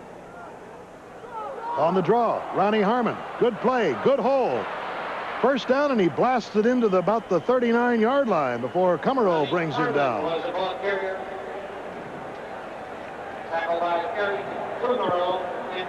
Ohio State is backing way off. Their linebackers are lined up deep. They're backing all the way back. Good block downfield. Harmon again on the draw, does an excellent job. The draw has been probably the most successful play for Iowa today. The running play, that is. First and 10 on the 39-yard line. Ohio State leading 31-10. Harmon again has a good opening on the left side of the line and struggles to the 30. Ronnie is a junior out of Laurelton, New York, and the leading rusher with an 11-yard average coming into today's game. We talk about Keith Byers, but Ronnie Harmon is no slouch, and he goes on the counter action and turns it upfield. I keep saying it, but great backs turn the ball upfield and get every inch they can, and Ronnie Harmon, Keith Byers, Owen Gill, those people do it. 3 minutes, 5 seconds to go in this first half. Second down, 2 for the Hawkeyes, trailing by 21 points. On the fake draw now, Long has plenty of time. Throws it deep. Man is alone in the end zone. Touchdown to Flagg. Mike Flagg, the tight end, had gotten deep in the end zone. Terry White was standing there and was absolutely helpless to get to him. What a play. 31-16. Second touchdown for Iowa on a scramble play. The pressure's on Chuck Long. At first, he can find no one downfield. Ohio State had a partial blitz on for their inside linebackers, and they made the mistake, the secondary, of leaving Mike Flagg all alone. He was catching a cold right in the end zone. Touchdown, Iowa. Watch the full field coverage. There is no one open right now. Now Flagg just starts to drift to his right, and he's open, wide open in the end zone. I believe Terry White just left him. And the extra point is good by Tom Nickel to make the score 31-17. I imagine Terry White is going to have a little session with his defensive secondary coaches. He's been burned twice. Of course, we're conjecturing it was Terry White. It might have been a zone coverage. It might have been someone else, but he was the closest guy, if there was anybody close to the receiver, Mike Flagg of Iowa. I think the point that you made earlier is that Iowa is a team that is explosive, that can score quickly, and certainly the Hawkeyes prove that. We have just 2:49 to go, and the margin has been narrowed to 14 points, 85 yards in 6 plays. Next Saturday, Sportsview presents the Boilermakers of Purdue, and they will invade Spartan Stadium in East Lansing to face the Spartans of Michigan State. That'll be at 3:30 Eastern Time. So we invite you to be with us for the Big Ten Game of the Week on Sportsview next week, and then in 2 weeks, we'll be in Ann Arbor for that rivalry between Michigan and Michigan State. Keith Byers and John Woolridge are back, and I don't believe they will try to kick it to either of these two. I think they may go for the short kick again. The Hawks have been burned by a couple of real long kickoff returns, one of almost 50 yards, the other of 34 by Woolridge. Yep, they kick it short. And it's hard to handle. Picked up by one of the short men. That's Barry Walker, who is the second-string fullback who plays on the specialty team, and he's on the 26-yard line. Bill, you should have been a special teams coach. You called that perfectly. Boy, give him that knuckleball and eliminate Wooldridge bringing up the field. Now what Iowa has to do is to concentrate on getting the football back with 2 minutes and 43 seconds to go in the first half. Lanise goes out wide to the right. He was on the receiving end of that Keith Byers left-handed touchdown pass. Pitch to Byers. Strobel contains it well. Down on the 27-yard line. Gain of about a yard. Strobel turns it in, and Little is there to make the stop.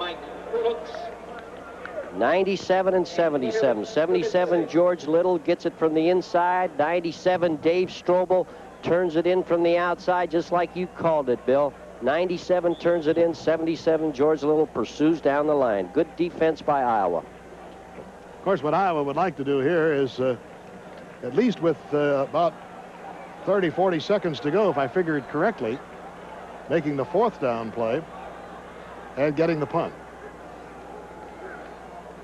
Good opening for Byers. He staggers forward, short of the first down. He's right on the 30-yard line.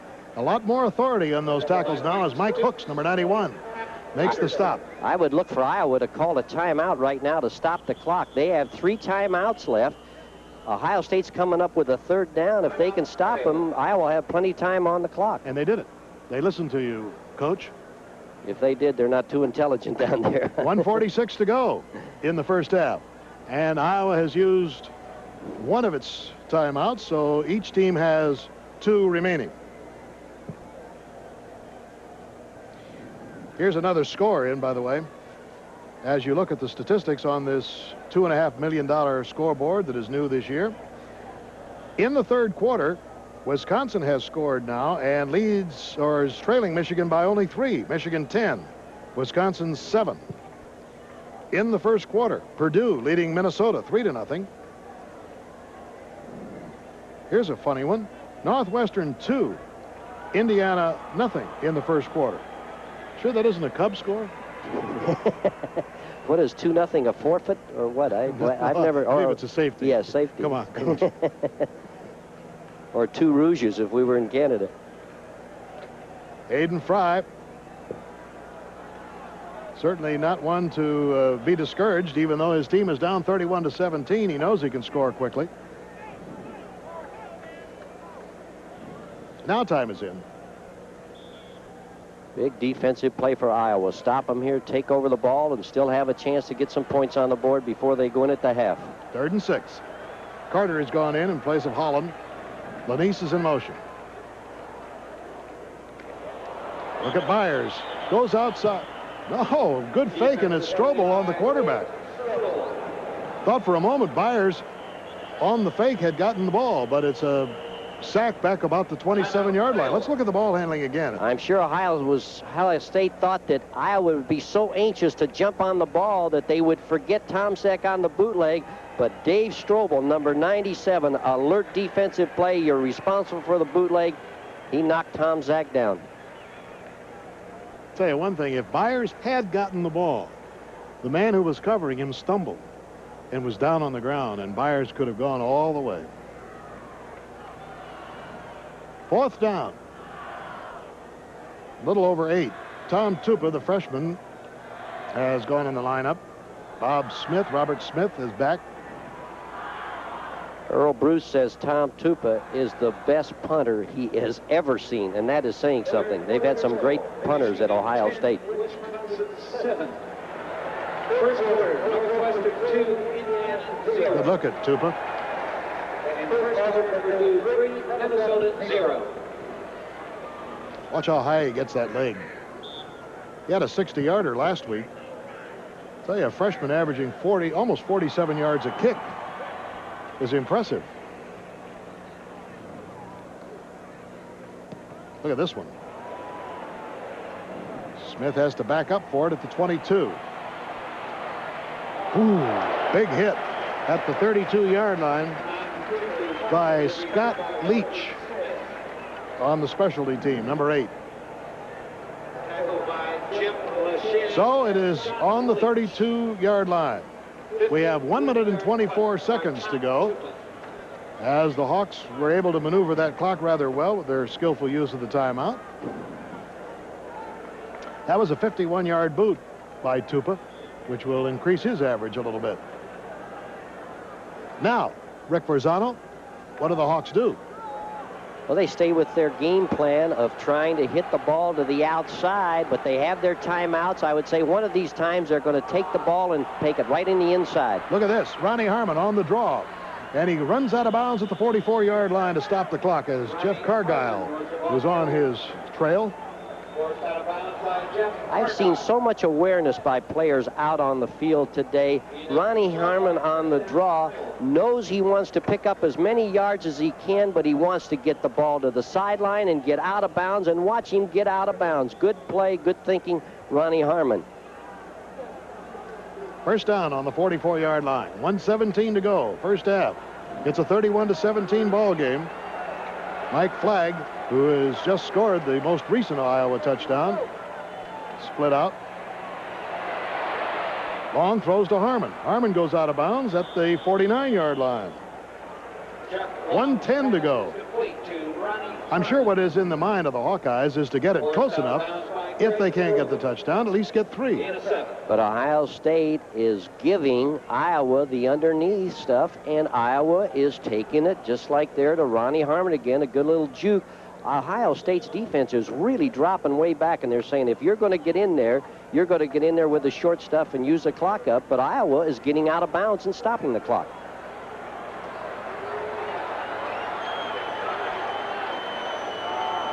Owen Gill on the draw.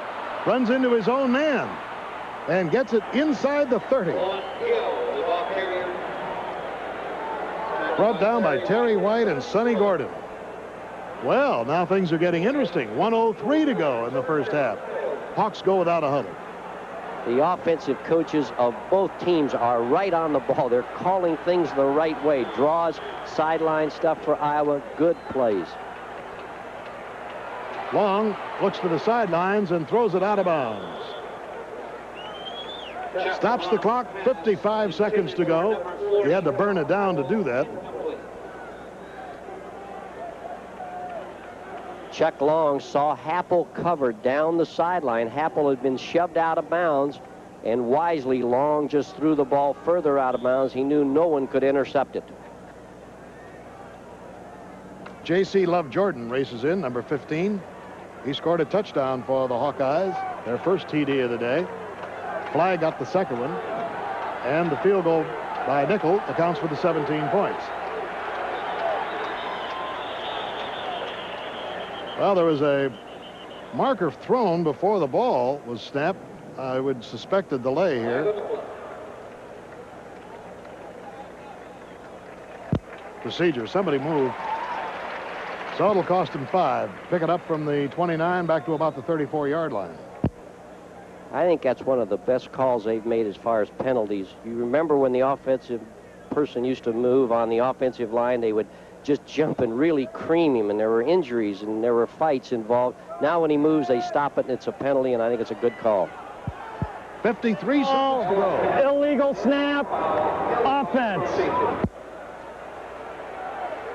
Well, I guess there wasn't much question about that.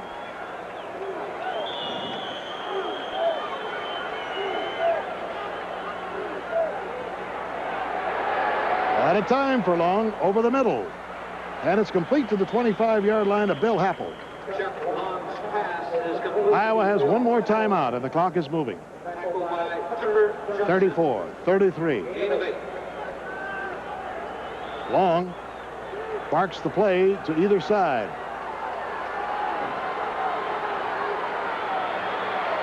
Pretty soft on the defense, and now it closes on him, and Long spins around and is knocked down at the 23-yard line. Everybody was covered. He couldn't do a thing with it except eat the football, and he's down with 13 seconds to go using the last timeout. Now, if we speculate here on the field goal, it's going to have to be somewhere about 40 yards. Well, they really don't have any choice, but I believe go for the field goal, and Hayden Fry's got his hands up. He's not sure, and he's saying, How did the pass protection break down? Where was the... But it was great coverage. You called it. You said there was no one open, and there wasn't. Long had no one to throw to. The rush finally did get to him, and Long almost came out of it, showing his great athletic ability. But it's now 4th down. I don't believe they have any choice. I believe they've got to go for the three-pointer. Well, I remember a young fellow by the name of Tom Nickel who kicked a 52-yarder a couple of years ago in Ann Arbor to beat Michigan 9-7 in a hair-raising game.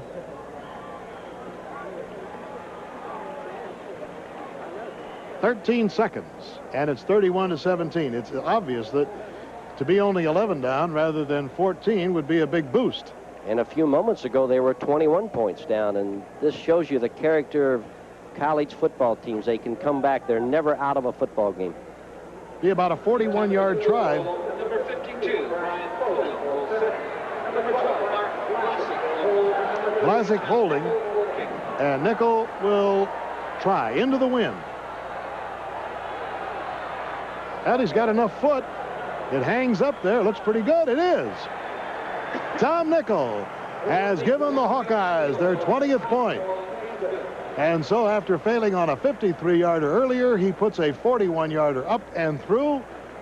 And with 8 seconds showing on the clock, the Hawkeyes have come back from a 21-point deficit to trail now by 11. And the strategy here is, where do we kick the football? And Tom Nickel is talking to Hayden Fry just about that. The big thing you want to make sure you do when you do squib kick it, that you put it down far enough, because Ohio State will have time probably for one play. And they have Spangler in the wind to their backs. Well, it's been quite a first half, 51 points. And I don't think it's going to diminish much. The heat might take its toll in the second half. I don't know. But we expected a display like this from two teams that can really go with the football and score. And we got exactly what we thought. A couple of sluggers slugging it out. You saw a moment ago the total offense on the board that is right up to date. 313 yards for Iowa, 215 for Ohio State. 45 yards, London, 15 seconds. So here's Tom Nickel. Byers and Woldridge are back. And again, they try to squib it. Barry Walker dives on it at the 22-yard line. And it'll be time for one play. Walker downs to kick off.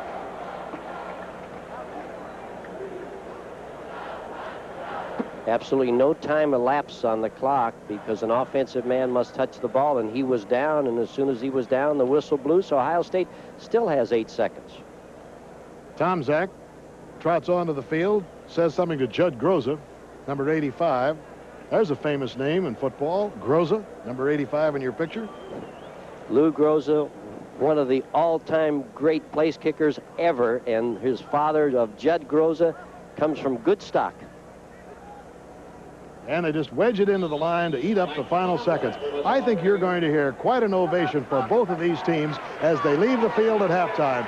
It's been a brilliant display of Big Ten football.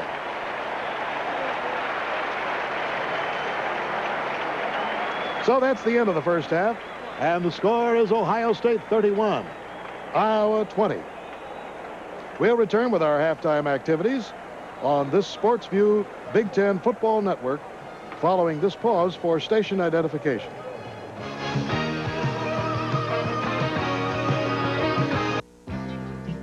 Have a news tip? Call the Eyewitness Hotline.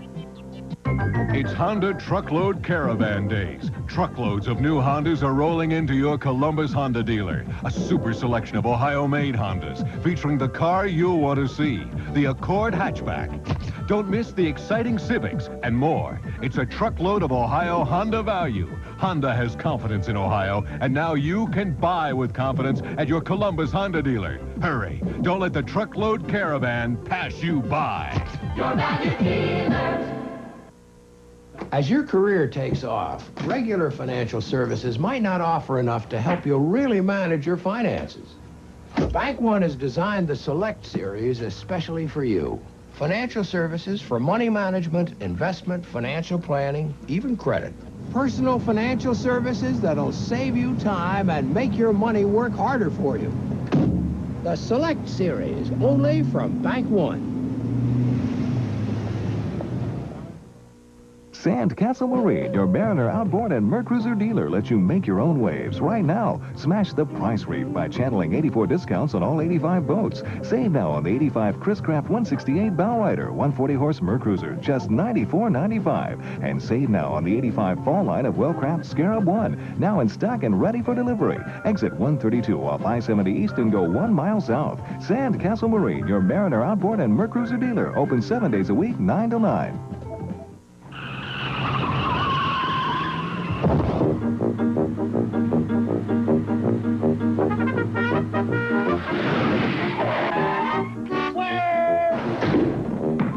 When you drive to Wendy's and order a single, you get more beef than the Whopper or the Big Mac.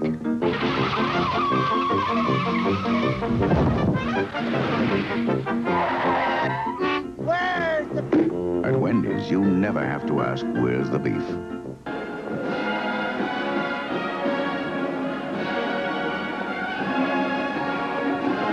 The famous Ohio State Marching Band is on the field here in Ohio Stadium at halftime on a very summery fall afternoon on this first day of fall, but I guess it really doesn't arrive until 4:33 Eastern Time today, so officially we are still in summer, and I think we all feel it.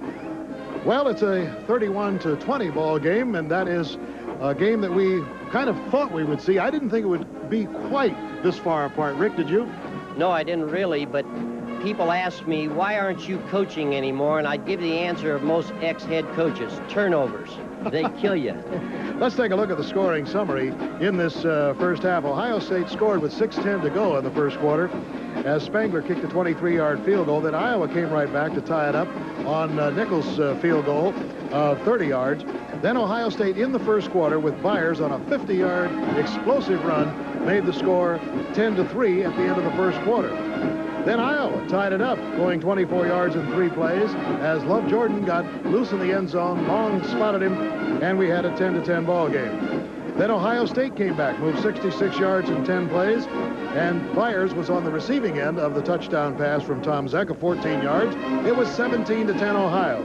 Ohio State then intercepted a pass on a deflection as Kolick got the ball, ran 25 yards. It was 24 in favor of Ohio State to 10 for Iowa. Byers then passed his left-handed pass to Lanise, who surprised everybody here, and that made the score 31-10. However, the Hawkeyes came back and went 85 yards in 6 plays, and Long found Flag in the end zone for the score. And then, as you saw, with 8 seconds to go, Nickel came into the lineup, and he booted that field goal of 41 yards, and we have a 31-20 game. Let's speculate a little bit here with Rick Forzano about what Iowa might do, since they did win the toss and deferred their decision to the start of the second half. They will have their option. I'm sure they'll take the ball. Oh, I'm sure they will, because Hayden Fry is an offensive-minded football coach.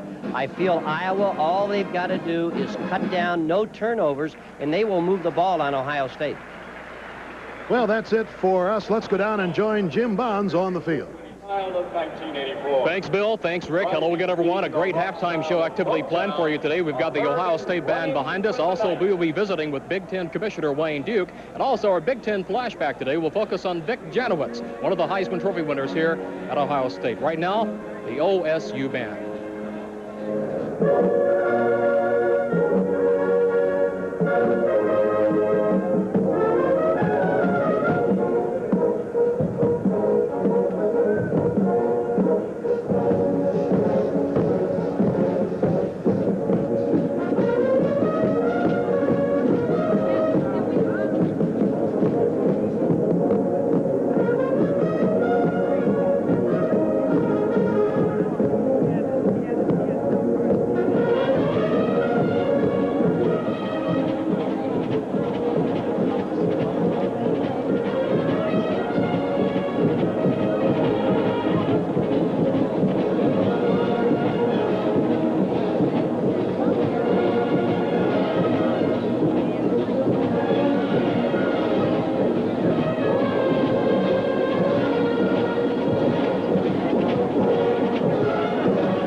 halftime at Ohio State.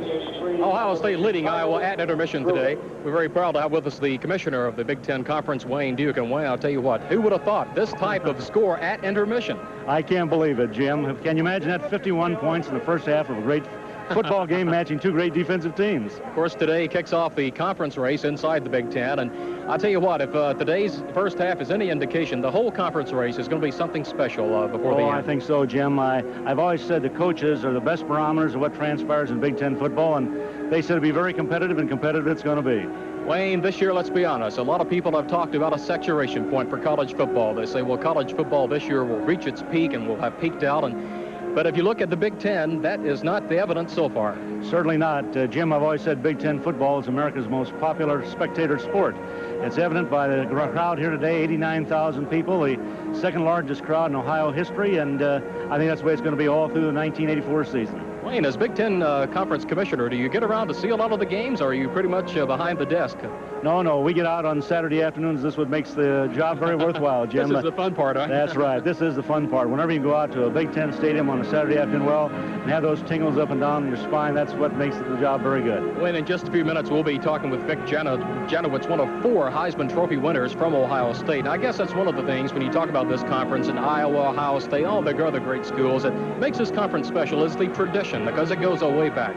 That's right, Jim. You will have 4 Ohio State Heisman Trophy winners here in the stands today. Archie Griffin, a 2-time winner, Vic Janowicz, Dr. Les Horvath, and Howard Hopalong Cassidy. Very few institutions or a conference can boast that many of the Heisman rank. Wayne, thanks so much for coming by and visiting with us. Good luck to you and the conference in 1984. Well, we're very pleased to have SportsView as part of our team to bring Big Ten football to our millions of Big Ten fans. Very good. Thank you. Commissioner Wayne Duke of the Big Ten Conference will continue from Ohio Stadium in just a moment. It is halftime with the score, Ohio State 31, Iowa 20. We'll take a break and return after this message from your local stations.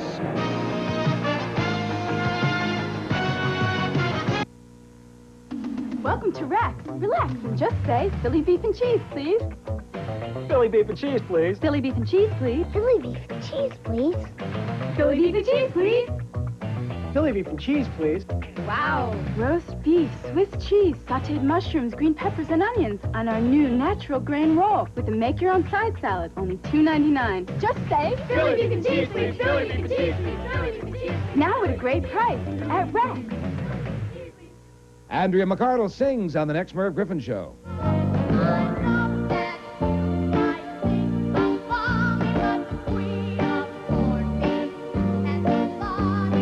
You'll meet the personal secretaries of Joan Collins and Liz Taylor. I mean, I see her fly off the handle about something, but never at me. She spent 25 years of her life with him, and it was all very sad. Dynasty's Billy D. Williams. Merv, Saturday night at 7 here on 10 TV.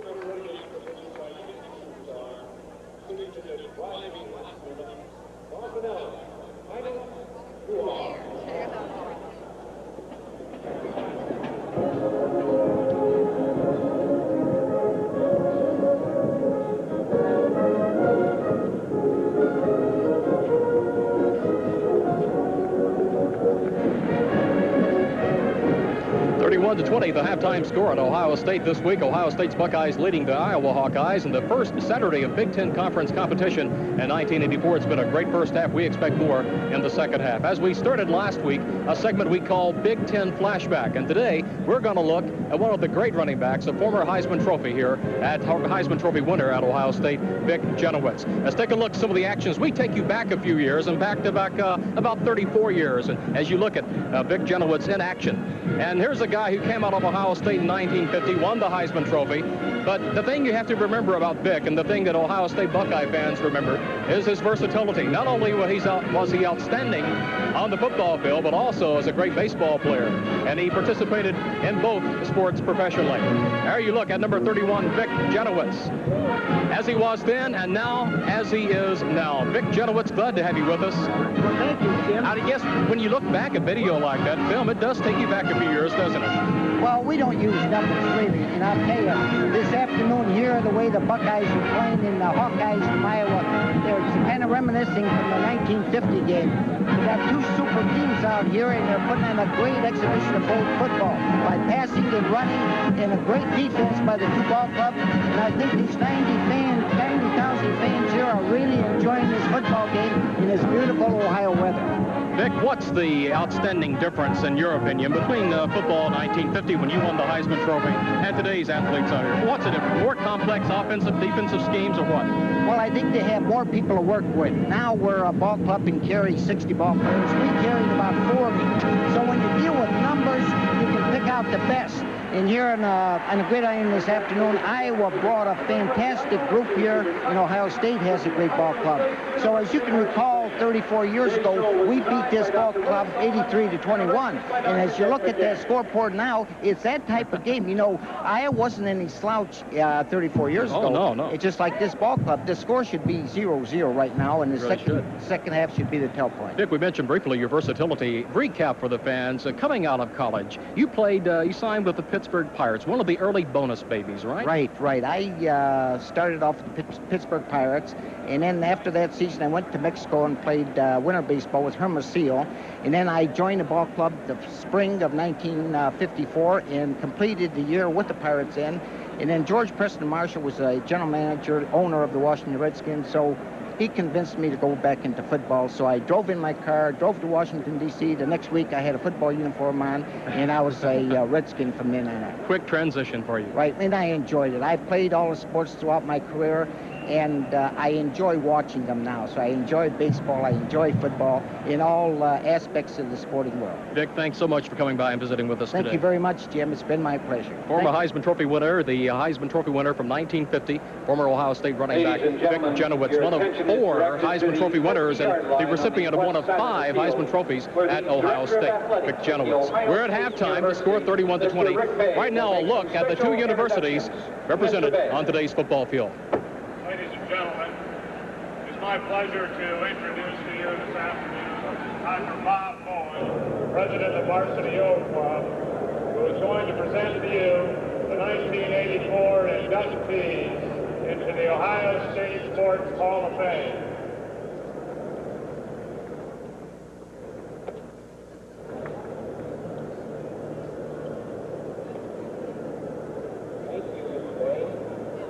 First inductee in the class of 1984 is its captain of the 1970.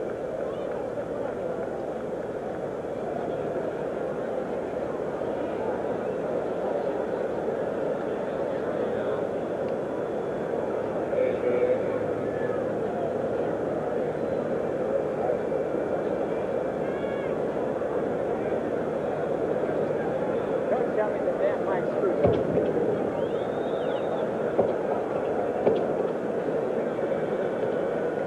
Our first inductee into the class of 1984 is the captain of the 1971 Big Ten championship team, the most valuable player in the Big Ten, an NBA star.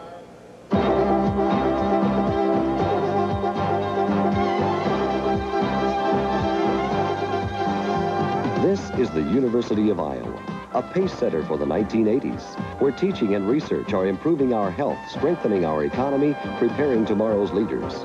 A distinguished faculty committed to teaching, research, and service. This is the University of Iowa, since 1847, proud of its leadership and innovation in public higher education.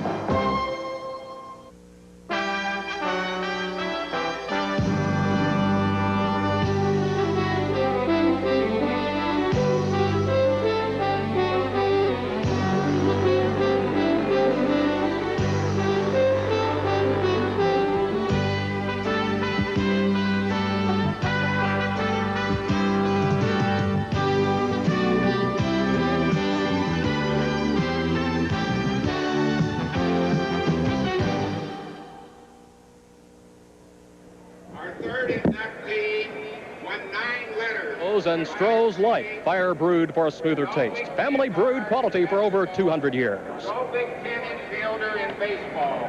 Former head coach at Ohio State University in baseball and basketball, winning Big Ten titles in both. He's a former athletic director at Wichita State, Nebraska, and Northwestern.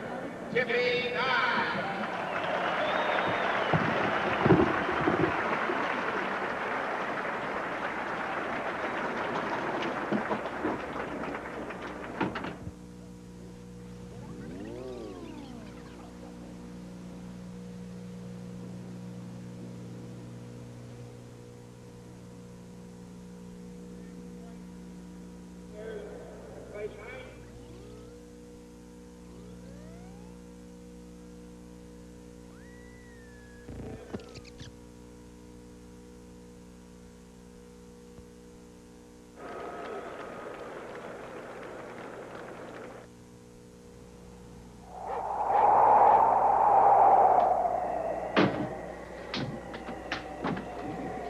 where are you going?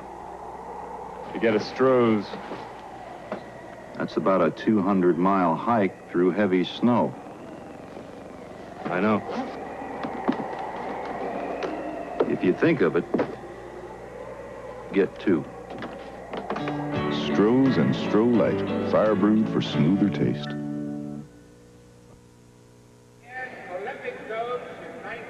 Whether you root for the Ohio State Buckeyes or the Iowa Hawkeyes or any of the Big Ten Conference schools, this is an item you need to be aware of. If you're a Big Ten Conference football fan, you'll love the Big Ten Yearbook. All the information about all the teams in the Big Ten Conference, the statistics from last year, the team records and conference records.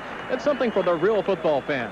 You can have yours for only $5. Write to Big Ten Yearbook, 1111 Plaza Drive, Schaumburg, Illinois, 60195. The Big Ten Yearbook, only $5 to 1111 Plaza Drive, Schaumburg, Illinois, 60195. Bill Fleming? Yes, sir. I'd like to also remind our fans that tonight, 8 o'clock Eastern Time, on most of these Sports View stations, they will see the second end of this extended doubleheader. Michigan State traveling to Champaign to meet the defending champions of the Big Ten, the Illini of Illinois. Ohio State leading 31-20 here at halftime, a total of 51 points in an explosive first half of offensive football.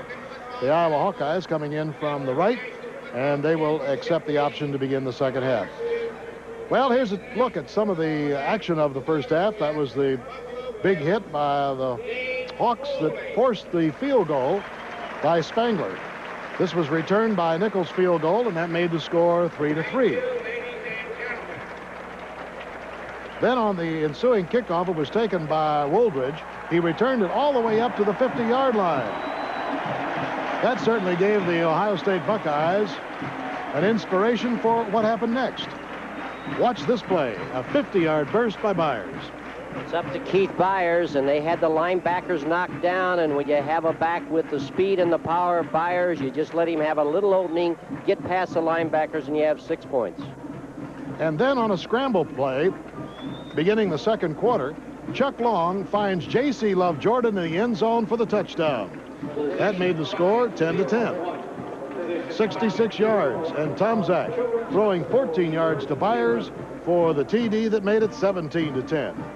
Then this interception on a tipped ball, and Kolick, the linebacker, number 33, grabs it, rambles 25 yards to give Ohio State a 24-10 lead. Now, the versatility of Byers is evident as he takes this ball, throws a left-handed pass. Lanise is wide open, and it's 31-10. That was a great catch by Lanise. That was over his shoulder, but again, Byers does it all, throwing, running, catching, everything.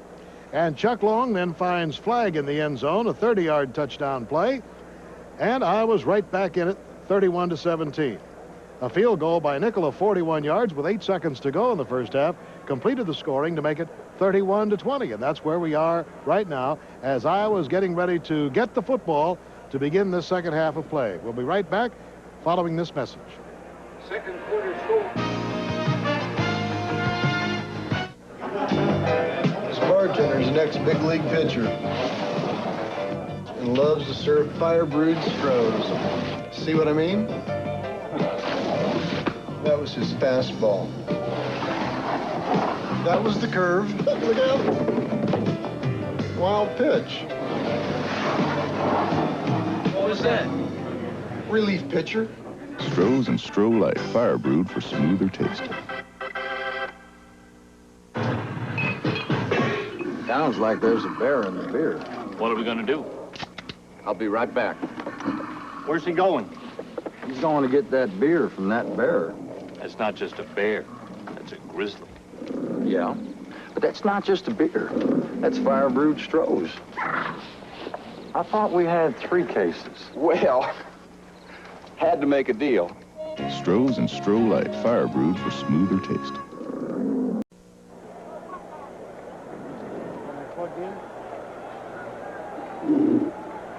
Kicking off for Ohio State, number 10, Rich Spangler. Leading for Iowa, number 2, Robert Smith, and number 31, Ronnie Harmon. Here's Spangler's kick. Ronnie Harmon and Smith are back. That's Smith waiting for it in the end zone. He will not run it out. And the Hawkeyes will take over the football.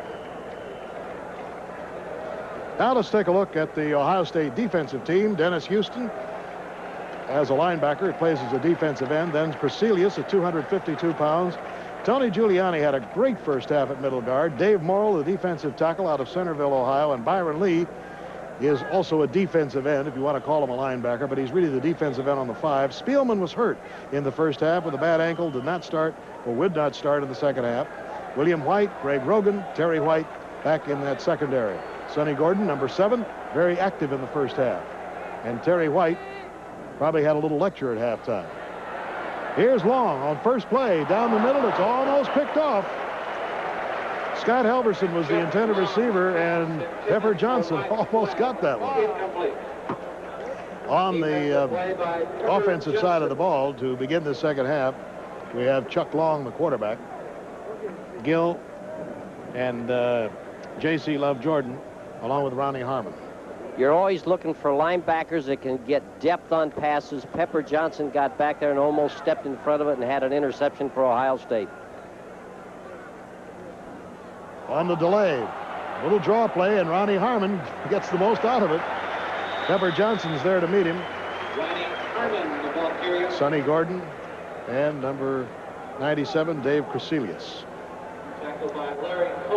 I don't know whether the heat is going to take its toll in the second half, but the Iowa defense certainly had a long time to play in the first half. Long, Gill, Bush, Halverson. Well, Bush didn't make the trip today. As we mentioned at the beginning of the game, he is back in Iowa City with a bad foot. So that's why they're going with those two backs, Harmon and Gill, in the same backfield. Third down. Oh, a lot of pressure. He had to go all the way back to the 3-yard line. Owen Gill was the intended receiver, and Sonny Gordon had a beat on him. Dangerous, dangerous play, but Iowa had a screen pass on into the right flat. Long looks over there. Ohio State has great coverage on it, and, well, that was fortunate to throw a pass like that so deep. It's 4th down, Iowa. Deep for the Buckeyes, Mike Lanise. Mike Lanise is deep out of the punt by Castrubala. And he takes it at the 34. Good kick into the wind. So with 13:59 to go in the third quarter, we still have a 31-20 count. We'll keep you up to date on those other scores in the fourth quarter in Ann Arbor. Michigan now leading Wisconsin 17-14 in a thriller. Northwestern over Indiana 9-7 in the second quarter. Game back. Purdue leading Minnesota 3-0 in the second quarter. And, of course, Michigan State at Illinois tonight, which you will see beginning at 8 Eastern time. Tomczak stumbled for a moment there, but recovered enough to throw to Byers at the 40-yard line. Spitzig right on his back. Gain of about 6. You want to stretch the defense short and long. Here's Mike Hook, Paul Hufford on the defense, Hap Peterson, the nose guard. Well, these guys have been out on the field quite a while today. Defensive tackle is George Little, and Dave Strobel, the defensive end. Kevin Spitzig, total of 26 tackles to his credit. Larry Station with 25 coming into today's game. Larry Station, an academic All-American. Second down, 4. Again on the delay. Ball was bobbled just for a second by John Wooldridge, stopping his progress short of the first down, and Strobel, number 97, made the stop. The rest of the defensive secondary, we've got Mike Stoops as a defensive back, Devon Mitchell playing in his junior year, Keith Hunter, and Nate Creer. So it brings up third down and 3, and a big stop here coming up if Iowa can do it. Ohio State with Tomczak, Byers, Bates, Lanise, Taggart, and Holland. Laudermilk, Lachey, Zielinski, Graves, and Karowitz up front. A veteran offensive line. Byers tries to go outside. They miss him. Good lateral coverage. Well, I'll tell you, Spitzig was the man that made that thing happen. He enabled Hunter to come up and make the stop out of bounds, but Spitzig made him bow deep. You called it, number 38, Spitzig from the inside linebacker, but also an excellent play by number 41, Mike Stoops right there, who forces him outside. Spitzig's going to get him from the inside. The cornerback, Keith Hunter, comes up, makes a tackle. That's a big third down play by Iowa. Fourth down now, and it's on the 41-yard line. We're in the third quarter.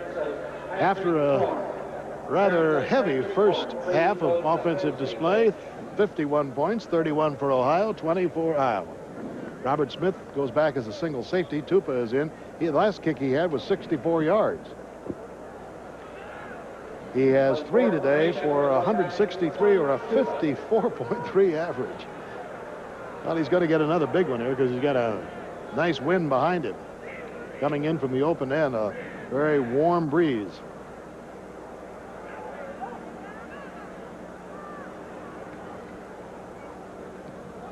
Oh, what a kick.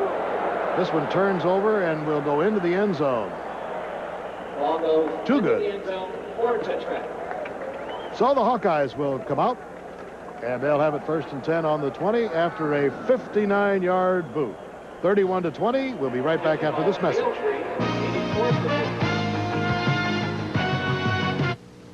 It's Saturday, October 13th. Something's about to happen that's never happened before. In over 120 cities, people are joining together to be part of the Stroh's Run for Liberty, a 5-mile run where your entry fee helps restore the statue. Sponsored by Stroh's and supported by Brooks Shoes. This is not just for runners, it's for everyone. But most of all, it's for her. So call to enter or sign up wherever you buy Brooks Shoes or Stroh's beer. Converse All-Stars. They started out on the basketball court, but now they're everywhere. They're everywhere.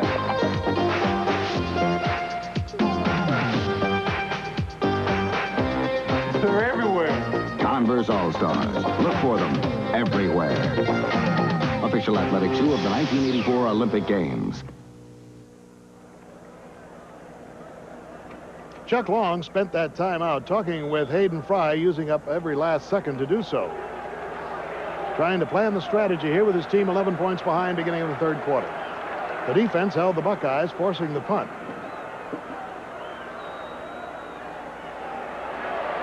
Ronnie Harmon. Stopped on the 23. Let's go down to Jim Bonds. Bob Murphy, the team physician, Dr. Bob Murphy for Ohio State. Bob, you've been with Ohio State 33 years. I guess the heat, we talked about the heat the first part of the game, but because of the low humidity and because of the wind, the heat really has not been a negative factor for these players, has it? It's not been a big factor. As long as humidity is under about 60%, we usually don't have any trouble. Today was about 85 and about 50% humidity, so we're really not in any trouble. Very good. Dr. Bob Murphy, the team physician for Ohio State. Thank you very much. Eye with a 2nd and 7. Big heat put on Long, and he's pulled down at the 8-yard line. Byron Lee, number 82.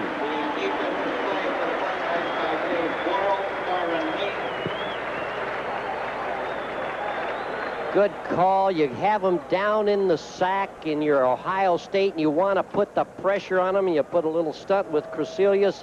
But Byron Lee comes in from the left side, pressure from the inside, outside, sack for Ohio State. Big loss, 3rd and 21.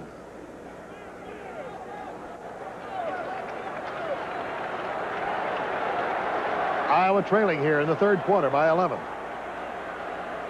On the draw, Ronnie Harmon is snagged, still manages to get up to about the 9-yard line. Morrill and Kummerow getting through to make the penetration. And it forces the 4th down punting situation. Well, you'd have to say that series belonged to Ohio State. Their defense was attacking on all 3 downs. Here is Kostrobala. 89,733, the 2nd largest crowd in the history of this great old horseshoe. High kick, bobbled, and it's a loose ball covered by Iowa. Mike Lanise could not find a firm grasp on the ball, and he loses it at the 48-yard line. What a break for the Hawkeyes. The fumble was recovered. But, Bill, that punt came down. It had dew on it because Kostrobala had really put the ball up high, And look at the height on that ball. I mean, that ball is up there, and Mike Lanise is trying to field it, fumbles the ball. Big turnover of events for Iowa. Good coverage, good recovery of the fumble. Number 72, who is a specialty player, Joe Schuster, got the football at the 48-yard line of Ohio State. The Hawkeyes trailing here in the third quarter, 31-20.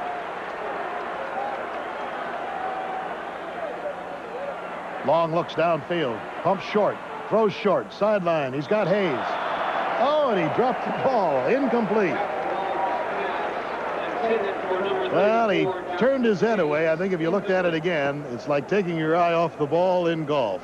You're going to whip. That's right. I give credit to that to Sonny Gordon, the strong safety at Ohio State. I mean, he's coming up. He had made one strong hit on Hayes already today, and I think Hayes just kind of glanced at Gordon and said, hey, I dropped the ball. 2nd and 10. We're in the third quarter. 31-20 is the score. Ohio State. Long on the run, has his men, but it is out of bounds at the 40. They're going to call it complete to Happel. Gain of about 6.5 or 7 yards. Ohio State wants to bring their linebacker upfield and force Long to throw sooner than he wants to, but he has 2 blockers out in front of him. He finds Happel at the sideline. The defensive coach of Ohio State said, we've got to stop the outcut. That time they didn't. And as you could see from that end zone replay, his foot was indeed in bounds. J.C. Love Jordan has gone in now, wide to the left. He scored a touchdown today in the right-hand corner of the south end zone. Moving quickly through the line is Ronnie Harmon, getting the first down at about the 36-yard line. Kolick making the stop along with Morrow. Third down. Watch the surge of the offensive line of Iowa. They're all getting movement on the defense of Ohio State. That's what you want on third down. And when you've got a great back like Harmon, he can find the seam. First down, Iowa. But good blocking by the offensive line of Iowa. I think it should be mentioned that Gill and Harmon have been trading off in that backfield during the early part of the season. But because of the injury to Fred Bush at fullback, both have had to be in the lineup all the time today. Whew. I guess I'd change my direction if I saw Darrell Lee at 265 pounds ahead of me. Darrell Lee, number 95, the nose guard, playing right over the center, made a step-around move to his left, and the center blocked space, and Darrell Lee was right in the face of the ball carrier of Iowa. 2-yard loss on the play, and it makes it 2nd and 12.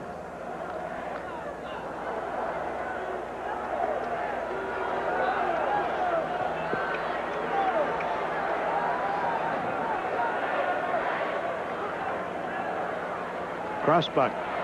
Gill weaves his way through. Beautiful running by Owen Gill. He looked like a reed in the wind as he weaved his way down to the 24-yard line. I said earlier, we are seeing some great runners. This time it's a little counter action by Iowa. Excellent, because the Ohio State linebackers took that one fatal step to the left, but Owen Gill made a lot of that on his own, those little juke steps. The Hawkeyes now with the ball just outside the 23-yard line. Ronnie Harmon changes direction, gets his nose on the 21 before Byron Lee buttons him down. Chasing into the lineup now will be Dennis Houston as the defensive right end. Coming out is Eric Kummerow. He's Kummerow, number 14 there. You just saw him pass by your picture. Has been nursing a nagging injury, and this is really the first time he's had a chance for action. So Coach Bruce is getting him in and out little by little. 8 minutes and 14 seconds to go in the third quarter. It's a 31-20 game. Ohio State.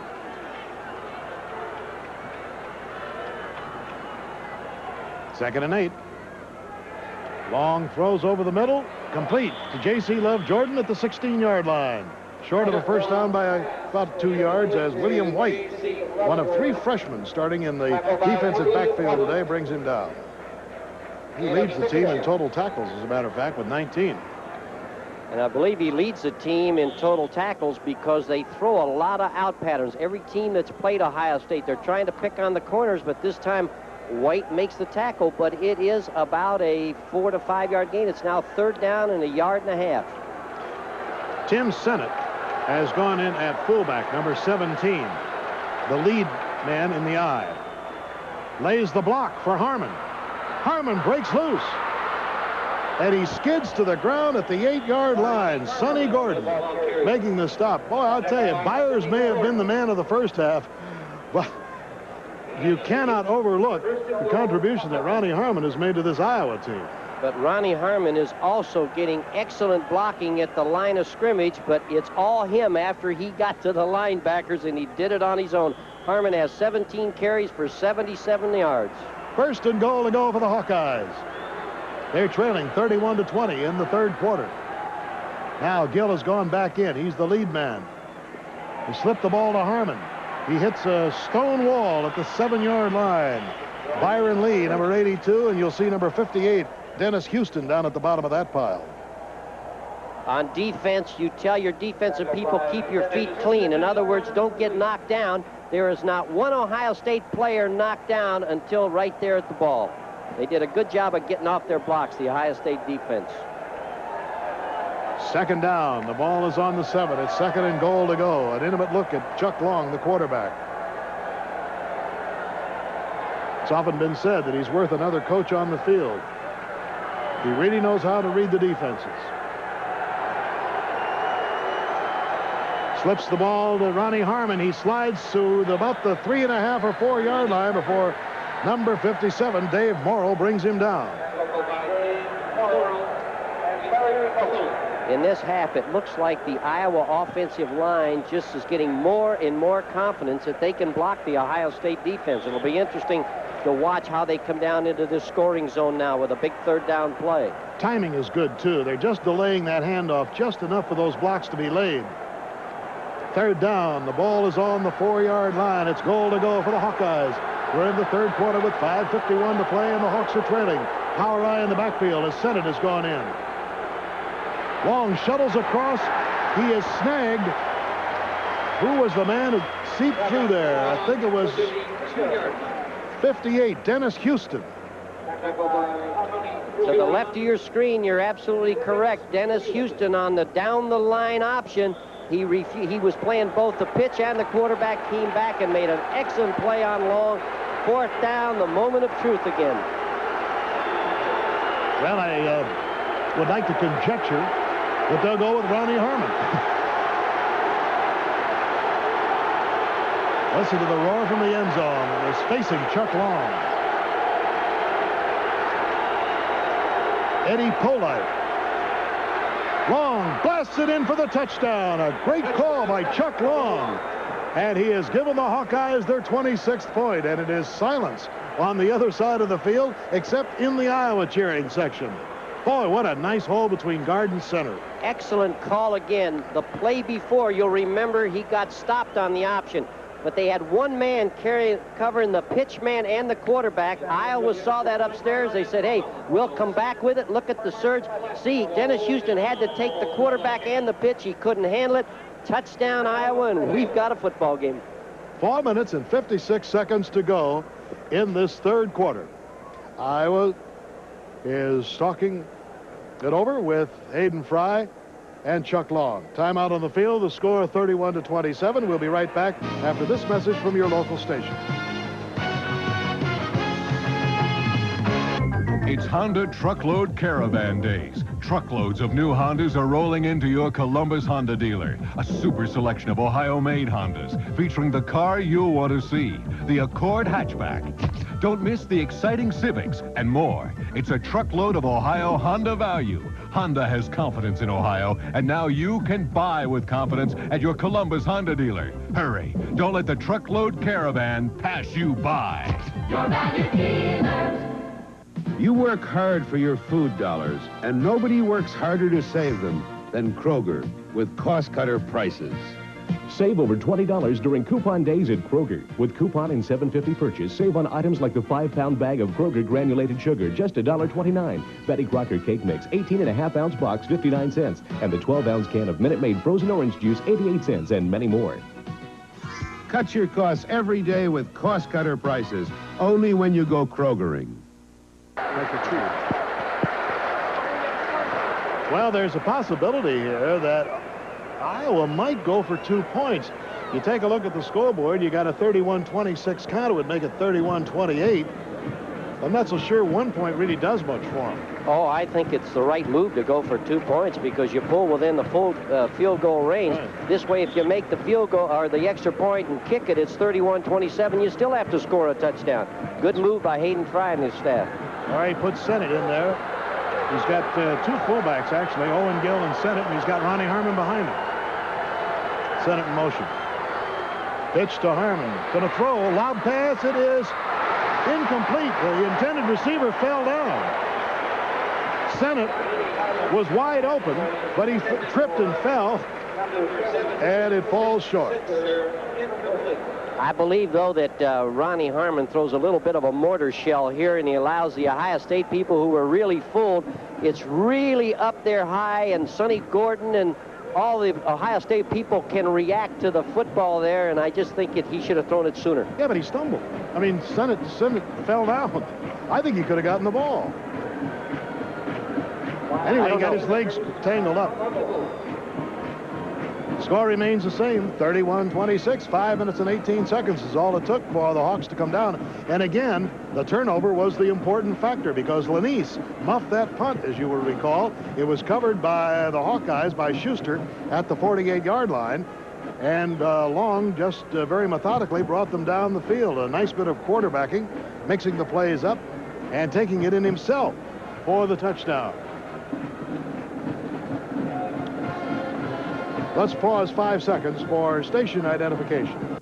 This is WBNS 10 TV, Columbus, Ohio. Well, this has been a bitter struggle here in Columbus and in Ann Arbor today. It must have been a whale of a football game. Michigan defeated Wisconsin 17-14. Goes to Byers, has a little bit of trouble handling it, up to the 10. Ooh, look out if he gets loose. They take him to the sidelines. And Sims puts him out of bounds. Now, the fans over there thought it was a little extra, but the flag was thrown immediately. And that may cost the Hawkeyes. That is a change in field position in a hurry. A long return like that, add 15 more yards to it, and Ohio State is in Iowa territory. Well, instead of having it at the 37, they move it upfield from the spot, and it'll be in Iowa territory, very close to the 48-yard line.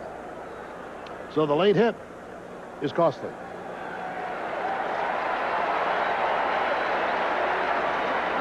That's better. You can count, he can't, huh?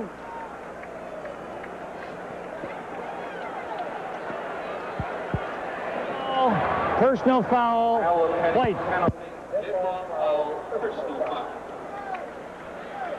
Keith Byers, Mr. Do-It-All, watch him, sucks them all to the inside, and now just has that great ability to shed blockers, turns it up.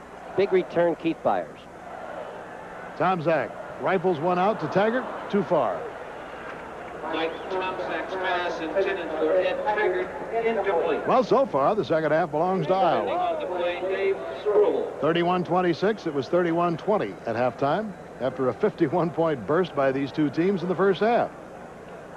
And we haven't heard much from Keith Byers in that second quarter, the end of that second quarter. He's about ready to come to life, I think. Ohio State hasn't had the ball that much, having given it up on the turnover. Now Byers on the delay, grinds it forward to about the 45-yard line. Next week, Iowa will return home to Iowa City to take on the defending champions from Illinois, and Ohio State will travel to Minnesota for a game on Saturday night. Good look at Keith Byers, who did everything in the first half. Ran for a touchdown, caught a pass for a touchdown, threw a pass for a touchdown. In total yardage, it's kind of interesting. Iowa has 351 yards today, 125 by passing, 226 by passing, 125 by rushing. And Ohio State,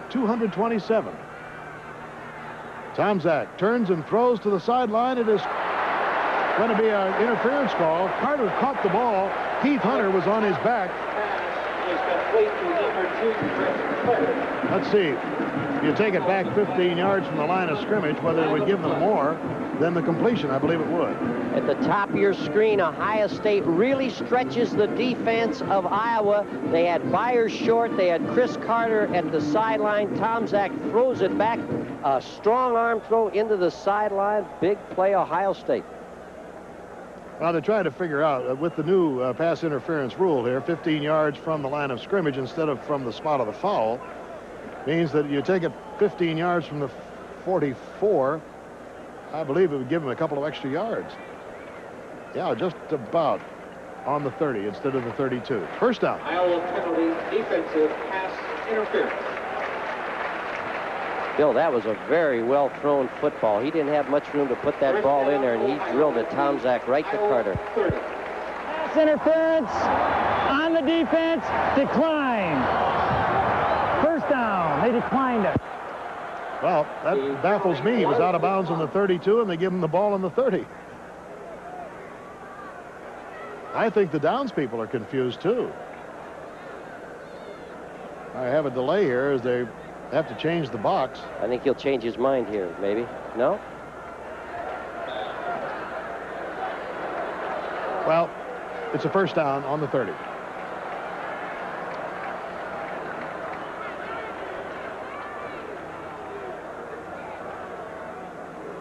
Woldridge, the second man through. That's 5. 5 quickly. Larry Station, number 36, makes the stop on him. I'd like to say a word about number 36 of Iowa. He's a man who made the academic All-America team a year ago and is only a junior. He is about a 375 student in computer science and really one of the brilliant football players playing college football today. Boy, you got to be smart to play the linebacking position with these complex offenses, don't you, Rick? Oh, you sure do. Fires outside. Strobel chasing him. Stoops, hooks, everybody trying to get in on him. And he just somersaults out of bounds at the 25-yard line. Tackled by Nate Freer. A normal back would have had a loss on this play, but because of this big man's speed, Keith Byers, the containment is there, but he just flat out runs it and gets it to the line of scrimmage. Amazing what the young man can do. Third down, 3. We're in the third quarter with 3 minutes and 10 seconds to go. Ohio State is leading Iowa 31-26. Lanise goes in motion. The Bucks have the ball on the 24-yard line of the Hawkeyes. Tomczak throws it. Completed to Carter. He is down for a first down at the 14-yard line. Mike Tomczak's pass is I keep using the word stretch. This time off of play action. They stretch the secondary of Iowa. They stretch him to the outside with a motion of Lanise. They hit Carter right in the seam. Again, well-conceived first down, Ohio State. First and 10 on the 14-yard line. Mike Tomczak has played all the way today at quarterback, making his first start since the Fiesta Bowl. Byers grinds it and bangs heads at the 7-yard line with Devon Mitchell. Oh, he can get 7 yards so fast. At ground level, the only way you can stop Keith Byers is with penetration. You see the offensive line of Ohio State just made a surge. There was no penetration by Iowa. Keith Byers picks it up. 100 yards for this young man wearing jersey number 41. That's just in rushing. Second down, 3. Woldridge. He's hit hard by Larry Station. John Woldridge. Somehow you can just have a trademark on Station. You see a guy get straightened up and you say, "Yep, that's Station, all right." Station has that great leverage. He is always in that 6-inch punch position. All he does is boom, 6-inch punch, and he drives you back. Like it. Byers reports back in the lineup. In the third quarter, Purdue is leading Minnesota 10-3 at West Lafayette. And in the second quarter now, Indiana's come back to tie Northwestern 17-all.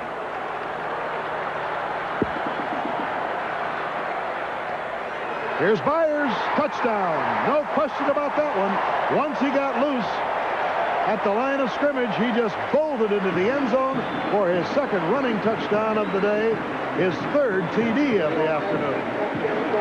9 straight games that Byers has scored 2 touchdowns or more. But the big thing we talked about so many times, his big hands.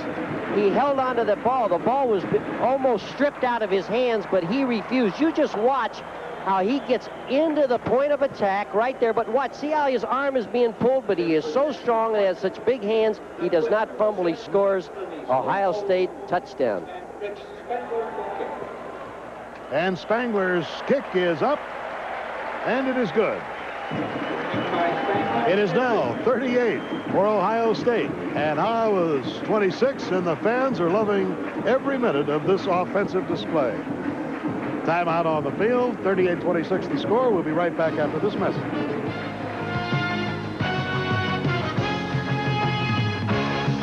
Pass, a lateral, and a run to daylight. Hi, this is Bob Greasy for the Sporting News, and we have a play that'll win big for you every time. 2 issues for the price of 1 to introduce you to the Sporting News, the Sports Bible. That's right. You get 23 issues of the Sporting News for just $9.97. 2 for the price of 1. You can't buy the Sporting News at a lower price anywhere. It's the magazine that gives me the no-nonsense details of all Major League sports and college action. To love sports is to love the Sporting News, the Sports Bible. Why don't you subscribe today? And here's a friend to tell you how. That's right, Bob. You get the Sporting News at the low rate of 44 cents an issue. 23 issues for $9.97. That's half the regular subscription price. To subscribe, call toll-free 1-800-228-5511. That's 1-800-228-5511. That's 1-800-228-5511.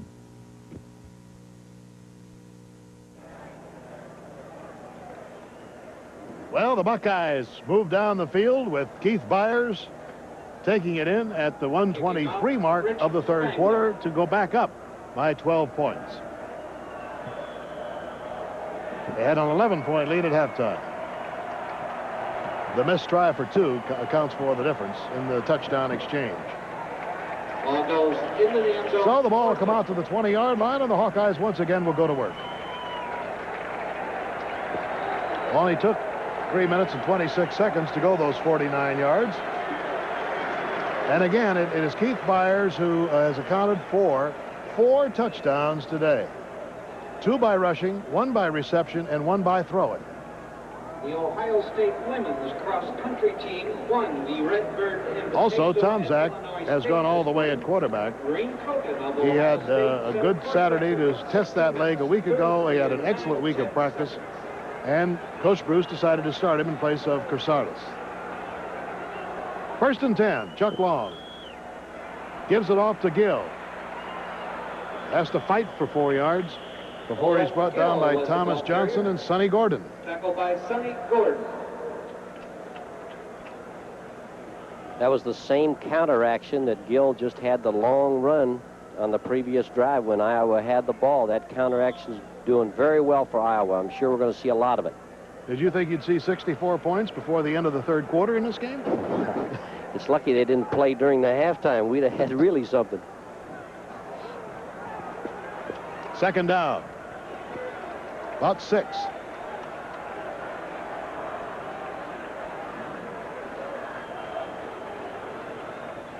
Oh, big hit. Number 95 coming through there was Darrell Lee, a sophomore out of Columbus. Ronnie Harmon was the ball carrier. Defensive play by Number Darrell Lee, watch him right over the center. See him take that step around with the arm over the center block space, and Darrell Lee makes a big tackle. That step around is tough. He's got to be the heir apparent to that position. Nose guard vacated by Tony Giuliani, who's a senior and will graduate. So Lee, just being a sophomore, no doubt we'll see plenty of action. Harmon has 83 yards today on 20 carries, working just a little bit harder than usual simply because of the injury to Fred Bush, putting Gill and Harmon in the backfield at the same time. Well, that's the end of 3 periods, and it is 38-26. Ohio State leading as we get ready for the final 15 minutes of play. 38-26, and we'll be right back after this message.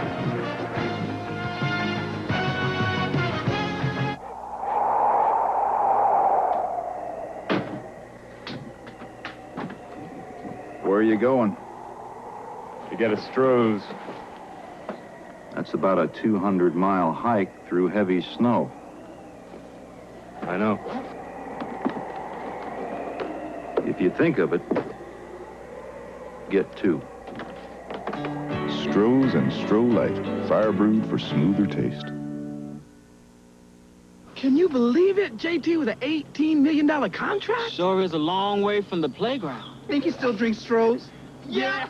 Hey, guys. JT, man. Richard. Timothy. This is all right. Glad he didn't forget his friends. Or his Stroh's. Where is the Stroh's? Out by the pool. The pool? Stroh's and Stroh Light. Now that's a cooler. Fire brewed for smoother taste.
This is Bill Fleming.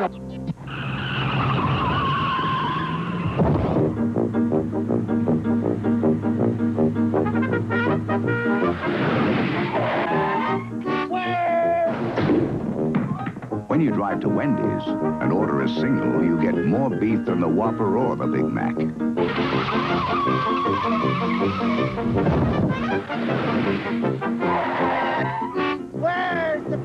At Wendy's, you never have to ask, where's the beef? Dave Gill Pontiac, Dennis Pontiac, Haydocy Pontiac, your Columbus Pontiac dealers invite you to visit the home of the Fiero, driving excitement for the 80s. The Fiero, a stylish, sporty, fuel-efficient car, the very first 2-seat mid-engine 4-cylinder production car built in America. Independent suspension, rack and pinion steering, power disc brakes. The Fiero, unique, exciting, engineered by Pontiac. Explore the full line of Pontiacs today at your Columbus Pontiac dealers. East, Dave Gill Pontiac. North, Dennis Pontiac. West, Haydocy Pontiac. We build excitement. So the offense comes out for Ohio State, the defense for Iowa. With timeout on the field, it's a 38-26 score. We'll be right back after this message from your local station.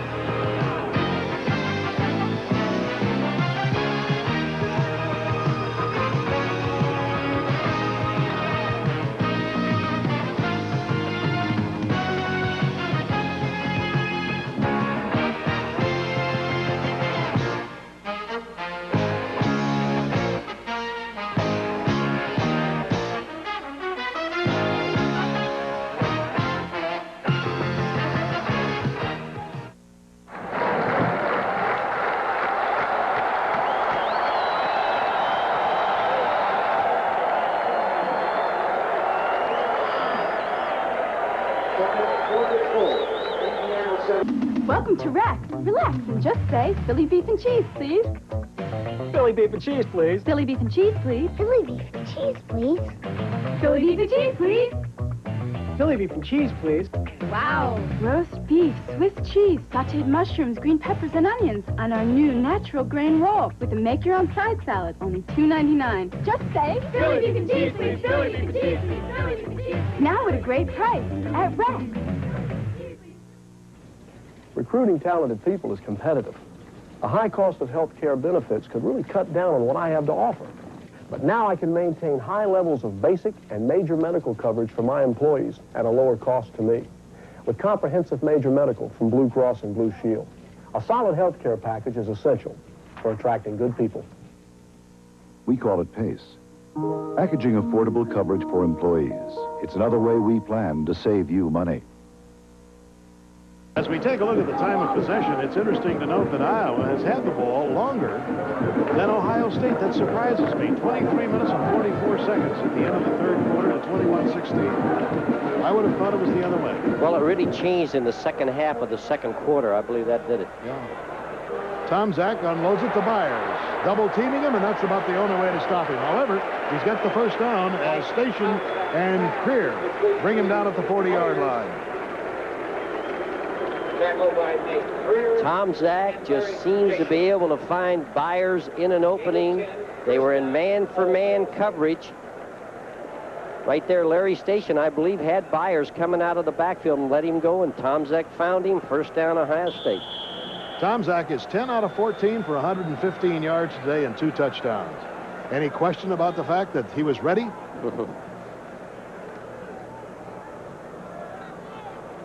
We have 13 minutes, 19 seconds to play. I don't know, a busted play, but something happened there. And I believe that Tom Zach was audibilizing, and the center didn't get it, and he snapped the ball too soon, and Tom Zach did the smartest thing. He just took a dive right there.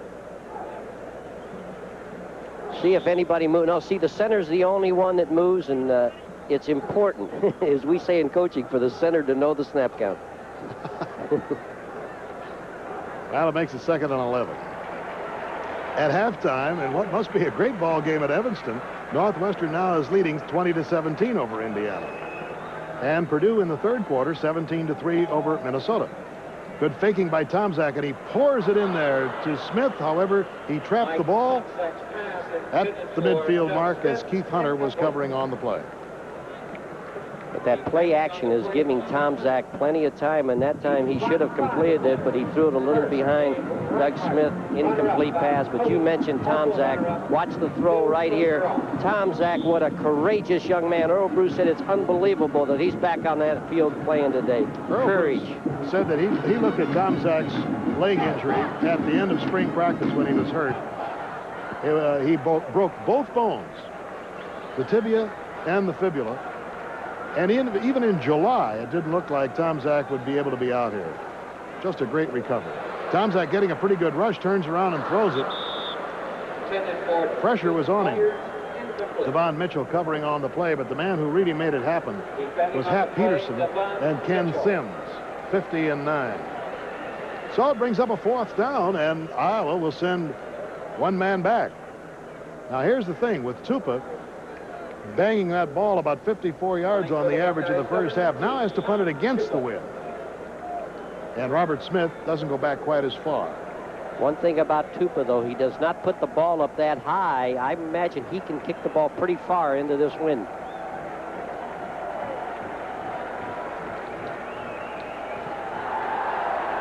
Yeah, kicks it rather low. It'll bounce and go out of bounds. Inside the 20. Great kick. Goes out of bounds at the 19-yard line. Marked at about the 18-yard line. And the Hawkeyes will go to work with 12 minutes, 18 seconds to go. There's a marker down back on the 45-yard line, so they may bring this play back. Dr. Frank Hauser. Dr. Frank Hauser called Mount Carmel. Ah, it's defensive holding. Let's see if that would be enough for the first down. Let's just hold on here for a second. We may have that ball come back here as soon as they determine whether it will be enough for the first down.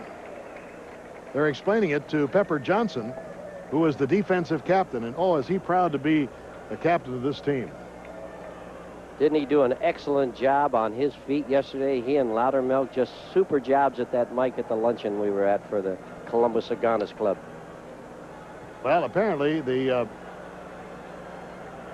penalty would not have given Ohio State a first down, and therefore with that excellent punt putting Iowa back at the 18-yard line, the Buckeyes feel that it was okay. Well, now they're going to get it afterwards. What's this? Might have been another call on top of it. Hold, post-scrimmage kick enforcement spot against the White. First down. He explained it. It's after the kick that the hold came about, so it's now against Iowa. So it is a timeout. And with 12:18 to go in the ball game, we'll take this timeout and back after this message.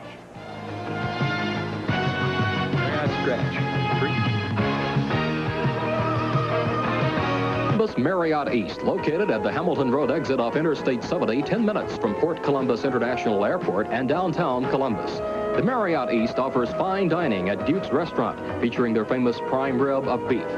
After dinner, one of the hottest night spots in town is right here at Tulips, featuring cocktails, entertainment, and dancing. The Marriott East offers convention and recreation facilities in the tradition and style known as Marriott. At Marriott, we do it right.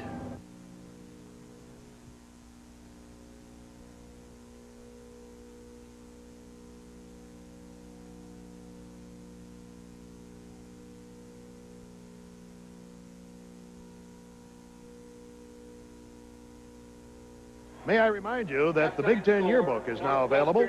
Cost is $5, and if you'd like yours, it's 1111 Plaza Drive. That's the address to write, Schaumburg, Illinois, 60195. Final score, Maryland 20, West Virginia 17. There's a final score coming up that's interesting. Maryland defeated West Virginia today, 20-17. 30, Colorado 0. Notre Dame is defeating Colorado 30-0 at halftime. Well, here's the stats on Long. 17 out of 26 for 232 yards. 2 touchdown passes, 1 by running. Oh, there's nothing doing there. Gill runs smack into Thomas Johnson and Eric Kummerow, along with Dave Morrill. No gain. You described it. It was really the whole center of that defensive line of Ohio State. They just converged. It seemed like they were in the huddle and knew it was going to be an inside play.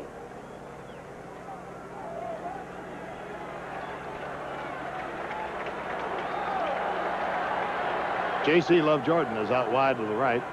And Long backs up. He'll pass from his end zone. Ooh, he barely got that one off to Owen Gill. Kummerow made the stop on him. Both outside linebackers of Ohio State are coming on this. The nose guard, Tony Giuliani, puts pressure right there. Both linebackers, Houston and Lee, come from the outside, and Kummerow, and Lee, pressure. He did get the ball off, but I'll tell you, the Ohio State defense did an excellent job of forcing him to throw badly. They had a foot in the end zone. 3rd down. 6. Big play for the Hawkeyes. 11 minutes to go in the game. They're trailing by 12. On the draw, Harmon has the first down. And then some. Up to the 32-yard line as William White and Cargile bring him down. Number 5 is Jeff Cargile, sophomore out of Cincinnati, Roger Bacon High School. Good call. You've just gotten a lot of pressure from the defense. Get them upfield, get the linebackers going back, give the ball to the back on the draw, and let him pick up the first down. 6 winners, Benny Luke, runner-up Bill Mott, and runner-up Dave Lawrence. First down on the 32. Love Jordan and Happel are split on the same side. Rambling through is Owen Gill for 5. Owen Gill, the ball carrier. 10.5 minutes to go. Ohio State can afford just to let Iowa get that ball down the field and use a lot of time because they've got the 12-point buffer. Gill is limping. Number 33 is limping slowly to the sidelines on the far side. There, you just see him at the top of your picture. They can ill afford to lose him. They've already lost Bush. He didn't even make the trip. Sennett has gone in at fullback. And Long can't find anybody. And manages to get out of the grasp of one player and right into the arms of Kummerow. Tackle by Eric Kummerow. You pointed out Eric Kummerow had been hurt for this season, and he has done an excellent job. He has made some big hits today. Number 14, the outside linebacker for Ohio State, Eric Kummerow. Nobody for Long to throw the football to. Now watch on the right side. Oh, big hit. Yeah, right on the throwing shoulder of Long. That does hurt. We have 9 minutes and 37 seconds to go. Ohio State is leading. 38-26. The Buckeyes have never been behind in this game. They've been tied a couple of times.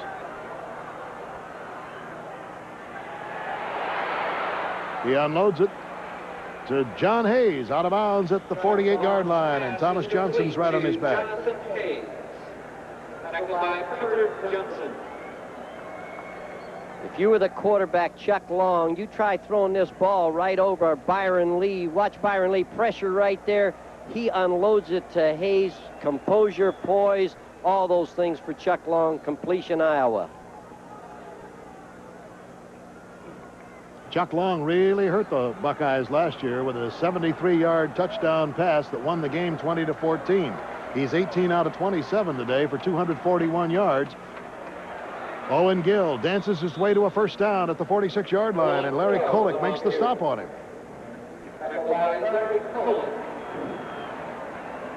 The counter, the counter, the counter. The draw and the counter, the two big running plays for Iowa. See the guards pull opposite. Fake the ball to Harmon, give the ball to Gill, turn it upfield. First down, Iowa. 9 minutes. Gill now has 79 yards rushing. Iowa has nearly 400 yards total offense, 399 on the nose. Long looks. He's hit. Number 98 is Thomas Pepper Johnson, who was the most valuable player defensively a week ago against Washington State. Decks Long, and Long gets up slowly. Watch the blitz. The inside linebackers are coming. It's man for man downfield, but the secondary is all over the receivers. There was not a receiver anywhere near open. Great coverage, great blitz call. Well, it brings up a 2nd and 10. The ball resting on the 46-yard line of Ohio State. The Buckeyes in this fourth quarter are leading it 38-26. We had 51 points scored in the first half. 31-20 was the score at halftime. On the delay and draw, it's Ronnie Harmon. Skips his way to about the 40-yard line before John Sullivan, number 61, playing in place of Dave Morrill at the right defensive tackle, makes the stop. The stop was made by number 61, John Sullivan. In 6. Third down, about, well, I'm going to say 3. It was closer to a 7-yard gain. But the clock is moving, and it is definitely the ally of Ohio State and the enemy of Iowa. At 12 points, looms awfully big.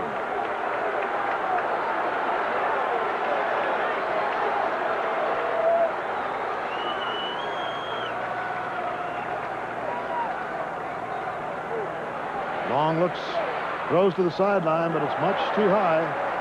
That was an intimidation pass. He saw the pressure put on over there on the opposite side of the field, and he knew that he had to get the ball high. Byron Lee was right over there.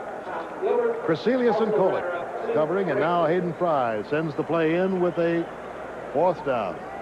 In fact, he sends his punter in. This is interesting. He puts the pooch kicker in, Tom Nickel. First time he's been in there to kick. Castrobala normally does. But Nickel has a knack of being able to kick high, and boy, he almost did it. Almost was able to get that ball so it was down inside the 5. But it goes into the end zone, and Ohio State will have it on the 20. So there's timeout on the field. 38-26 is the score, and we'll be right back after this message from your local station. Does your financial paperwork look like this every month? Broker statements, checks you wrote, cash that should have been invested. You need Bank One Select Account. The Select Account brings your checking, investment, and credit picture together into a single balanced account. Keeps track of it all in one monthly report. Nice. The Select account, the checking account that's also a broker, an accountant, and a source of credit. Ask about it at Bank One. In the rarefied world of $40,000 luxury sedans, the BMW 733i is rare indeed. For it not only offers a host of luxury appointments, but something uncommon in this class, high performance. Morning, Wilson. Morning, sir. Perhaps that's why chauffeur-driven BMWs are seldom driven by their chauffeurs. Buckled up, Wilson? Buckled up, sir. Contact your Columbus area BMW dealer for a thorough test drive. 7 minutes and 53 seconds to go in the game.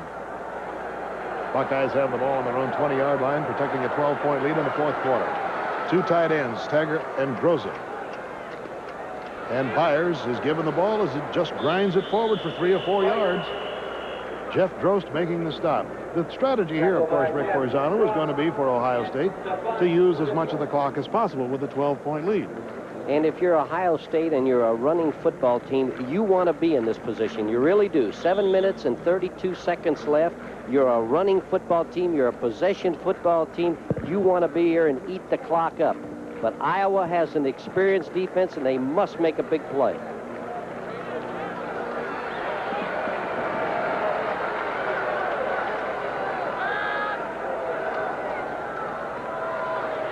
Tomczak over the middle's got Byers. Oh, the people just bounce off it. First down as Spitzig finally gets him down at the 32-yard line. But it's a good play. They fake the ball to Byers, and you say, well, now he doesn't have the ball. Let's go on pass coverage, and then they throw the ball to him, and he gets a first down. Well-conceived offense by Ohio State, but there's a flag on the play.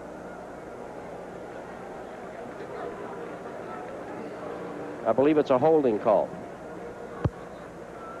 Very few penalties today. Turnovers are 3-2. Iowa having 3.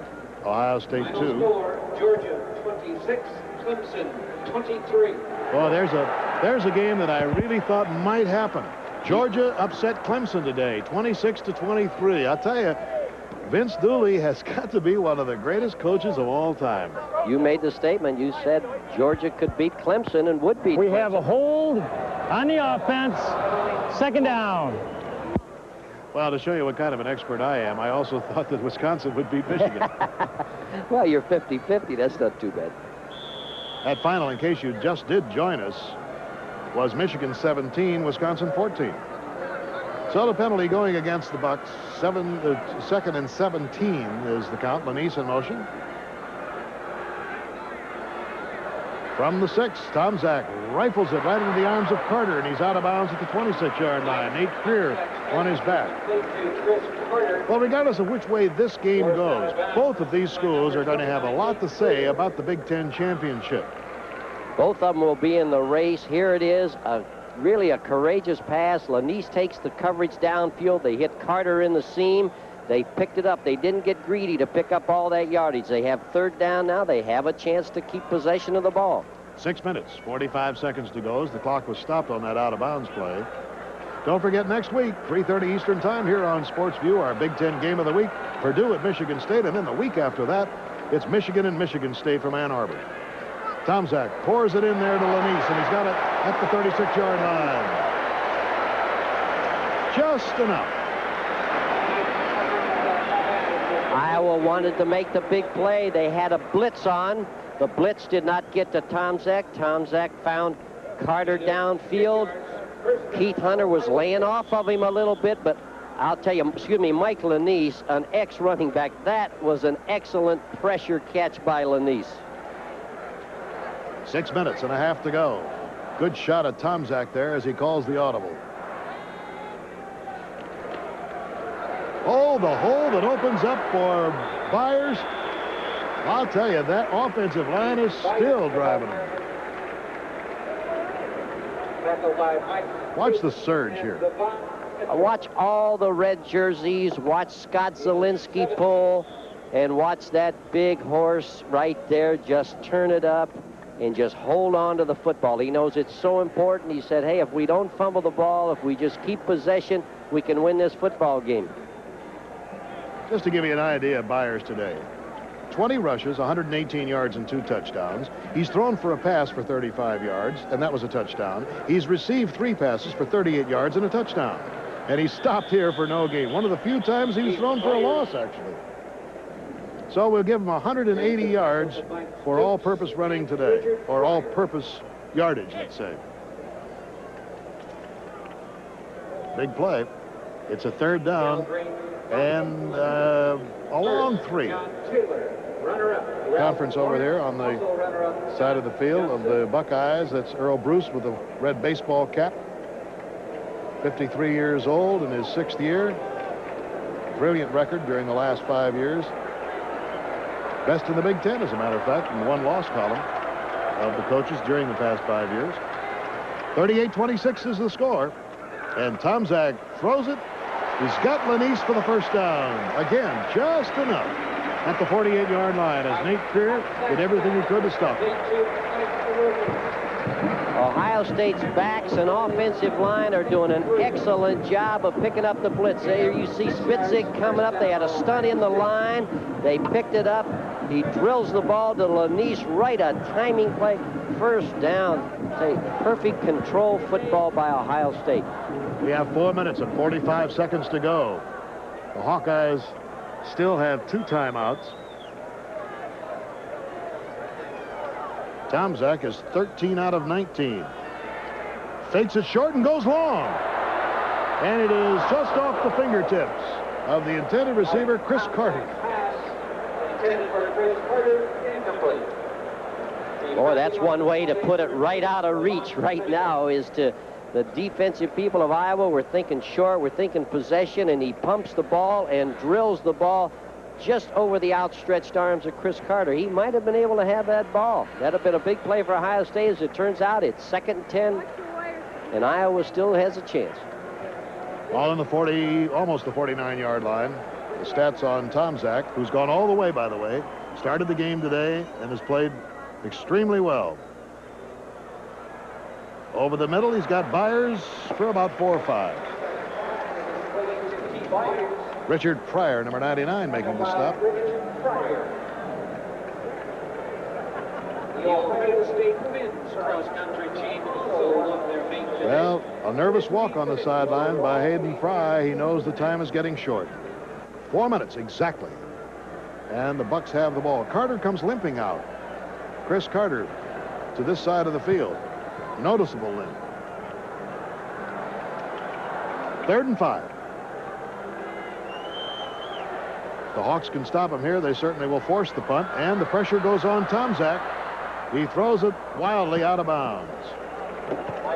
That's the one thing that they're concerned about, and that's mobility because of the broken leg. And you could see there, he definitely was limping just a little bit as he rolled out and just got rid of the ball best way he could. But he did show excellent agility there to get rid and get away from that pass rush. That was a good job by Tomczak, and he threw the ball away. He didn't want to risk the interception. He said, hey, let's punt the ball down there and force Iowa to come all the way up the field. Now, he's got confidence in that Ohio State defense. 3 minutes and 38 seconds to go. Next week, Ohio travels to Minnesota. Iowa returns home to face Illinois. I'm sure we can look forward to a very heated Big Ten race this year. Tupa puts a high floating kick. Comes down to Robert Smith, takes it and runs out of bounds at about the 19-yard line. And that's when the Hawkeyes will take over the ball with the clock showing exactly 3 minutes and 32 seconds to go. So the score is Ohio State 38, Iowa 26. Timeout on the field, and we'll be right back. Converse All-Stars. They started out on the basketball court, but now they're everywhere. They're everywhere.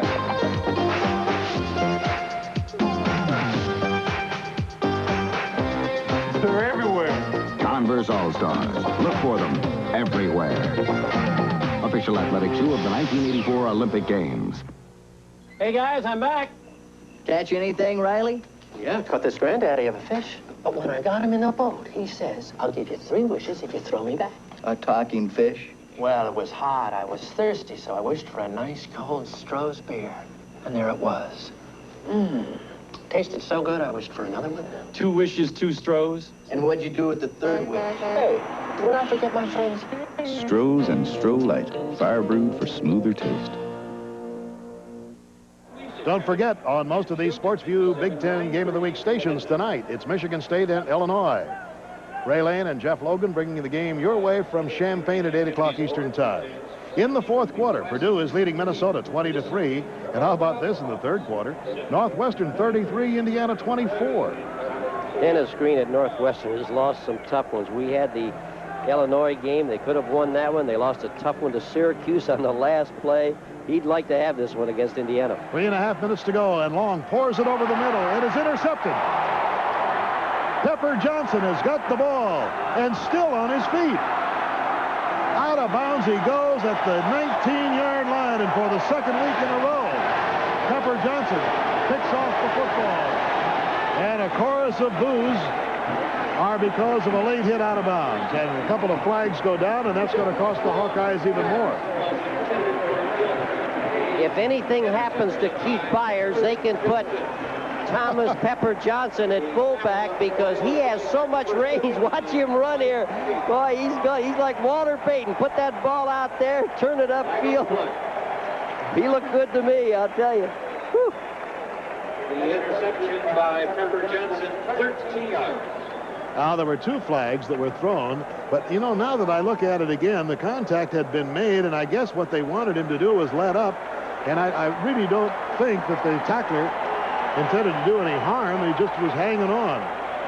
Well, they penalized him down. Dead ball, personal foul, on the way, 1st down. Dead ball, foul, personal foul. In defense of the young man for Iowa, really, when you're like that and you've got the tackle, you don't know where you are on the field. He wasn't trying to harm anyone, I don't believe.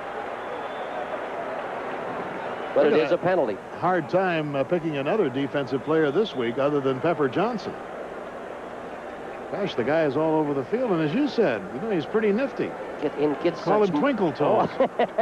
And gets so much depth. Wow, he can really get back on pass defense. 1st and goal to go. Ohio State leading 38-26, and the Bucks have the ball with Byers grinding it out to about the 8-yard line. Last week, we counted 6 Washington State players hanging on to Byers, and he still didn't go down. I've never seen anybody with the solid base that he's got. If his hands are size 14 gloves, he must have size 22 feet. Boy, his hands are large. He looks like he could stand up straight and tie his shoelaces sometimes. Earl Bruce said it, the biggest hands he's ever seen on anybody. And, of course, I think, as you pointed out, that's the great strength. You just can't rip that ball away from him. No, sir. 2.5 minutes to go. Pitch to Byers. Waits for the blocks, and coming in from behind, making a good stop, was George Little. You see that pursuit from the senior of Duquesne, Pennsylvania? Good play. If you ever question the lessons learned on a football field, it's you never give up, and George Little knows it's now or never, and he pursues from a backside, number 77, makes a great play. Well, a field goal for Ohio State would give them a 15-point lead, and that, of course, would be just that extra little bit, other than a 12.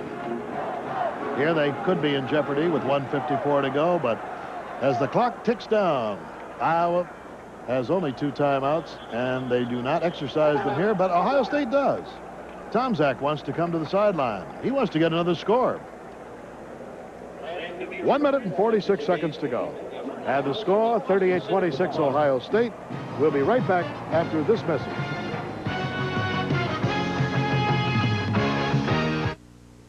It's Saturday, October 13th. Something's about to happen that's never happened before. In over 120 cities, people are joining together to be part of the Stroh's Run for Liberty, a 5-mile run where your entry fee helps restore the statue. Sponsored by Stroh's and supported by Brooks Shoes. This is not just for runners, it's for everyone. But most of all... It's for her. So call to enter or sign up wherever you buy Brooks shoes or Stroh's beer.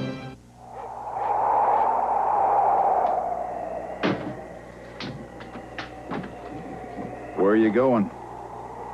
To get a Stroh's. That's about a 200-mile hike through heavy snow.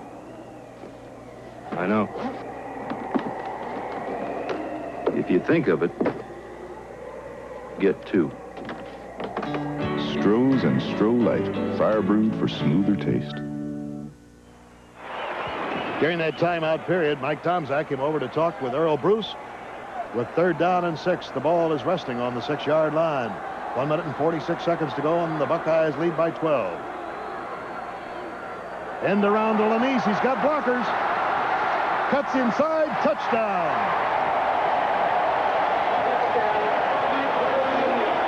Well, that does it. People say coaching, how much is coaching? Right there, that was a coaching call. They knew Iowa's defense was going to be jumping on the first guy that was going to go with the ball. It was probably going to be Byers. That time they took it away, hand the ball to Lanise. The defense of Iowa was just wiped out.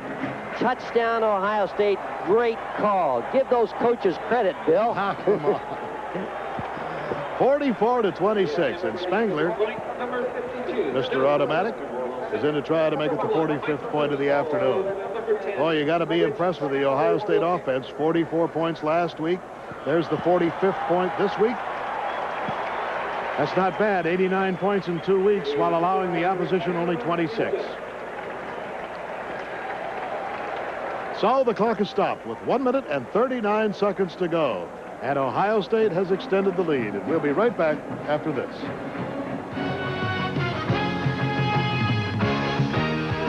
A forward pass, a lateral, and a run to daylight. Hi, this is Bob Greasy for the Sporting News, and we have a play that'll win big for you every time. 2 issues for the price of 1 to introduce you to the Sporting News, the Sports Bible. That's right. You get 23 issues of the Sporting News for just $9.97. 2 for the price of 1. You can't buy the Sporting News at a lower price anywhere. It's the magazine that gives me the no-nonsense details of all Major League sports and college action. To love sports is to love the Sporting News, the Sports Bible. Why don't you subscribe today? And here's a friend to tell you how. That's right, Bob. You get the Sporting News at the low rate of 44 cents an issue. 23 issues for $9.97. That's half the regular subscription price. To subscribe, call toll-free 1-800-228-5511. That's 1-800-228-5511. That's 1-800-228-5511. We'd like to extend our thanks to some wonderful help in the booth this afternoon. Bob Connors and Barry Niemeyer, our spotters, and Dave Railsback, who kept our stats. We'd like to thank Rick Bay and the staff of Ohio State University, Steve Snaff and Marv Homan, and along with head coach Earl Bruce and his staff for being so cooperative, as well as the Iowa staff. Bump Elliott, an old friend and classmate at Michigan of mine, the athletic director, head coach Hayden Fry and his staff, George Wine and Phil Hattie of their athletic publicity departments. It's been really a great afternoon of Big Ten football. These two teams have played their hearts out, and the kick goes to Iowa. Ronnie Harmon, boy, what a game he's played. He is a one-tired player. Down he goes at about the 14-yard line. Barry Walker, reserve fullback, making the stop on it. Again, don't forget tonight, Michigan State at Illinois, 8 o'clock Eastern time over most of these SportsView Big Ten Game of the Week stations. Next week, it'll be Purdue against Michigan State at East Lansing. We hope you'll join us at 3:30 Eastern time. And then a week from then, or 2 weeks from today, the great intrastate rivalry between Michigan and Michigan State. This one has 1 minute and 34 seconds to run, and it's 45-26 Ohio State. Ronnie Harmon tries to find a little opening, and he does. First down up to the 27-yard line, and the Hawkeyes are still struggling. Ohio State had 6 defensive backs in the game that time, and they're going to give them that run. There's no question about that, but there's a... Well, I hope it's not Harmon. I hope not either, because that young man has played himself one fine football game. Congratulations to the grand champion in Lot 3. As I mentioned, Iowa will return home for their Big Ten home opener against Illinois. I think he's all right. I think he just had the wind knocked out of him. As I mentioned, he's got to be tired. He's been really a tremendous workhorse today. Other scores: Michigan defeated Wisconsin in the Big Ten 17-14, what must have been a great struggle in Ann Arbor. Purdue is leading Minnesota now 27-3 in the fourth quarter. Big upset as Georgia defeated Clemson 26-23 in the renewal of what has to be one of the bitterest rivalries in football. Bit of a surprise today. Maryland defeated West Virginia 20-17, and a bigger surprise, Temple over Pittsburgh 13-12. Ronnie Harmon being escorted off, not seriously hurt, just shaken up. Pat on the back to Harmon. 1 minute, 20 seconds to go, clock running.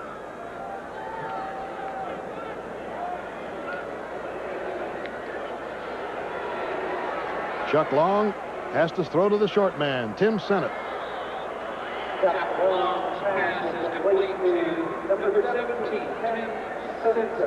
If you're Ohio State, you'll let them Iowa have all those, because all they do is just keep that clock running. 1 minute and 3 seconds left. And the clock is moving. Sennett reports out of the lineup. Ronnie Harmon has come back in. Well, as I say, this game has gone to Ohio State, but don't forget the Hawks are still going to be very much in the running. Beauty to Happel. First down on the 45-yard line of the Buckeyes. Stops the clock with 37 seconds to go. On the Iowa schedule after Illinois, they go to Northwestern and Purdue on 2 successive weeks, and then they will host Michigan on the 20th of October, go to Indiana, host Wisconsin and Michigan State, then go to Minnesota, and then, friends, after the Big Ten season is over, guess where Iowa winds up? The year? Honolulu. You think we'll cover that one? December the 1st against the Rainbows. First down. Clock moving now with 25 seconds to go. 45-26. Ohio State's won this one. And Long puts it downfield. Oh, Harmon takes a real pop at the 16-yard line. Oh, that's the worst possible extension you could have. He was stretched out for the pass and was hit from behind. Gary Alders making the stop. So Harmon is down with 17 seconds to go. 45-26 is the score. And we'll be right back after this message. Can you believe it? JT with an $18 million contract? Sure is a long way from the playground. Think he still drinks Strohs? Yeah.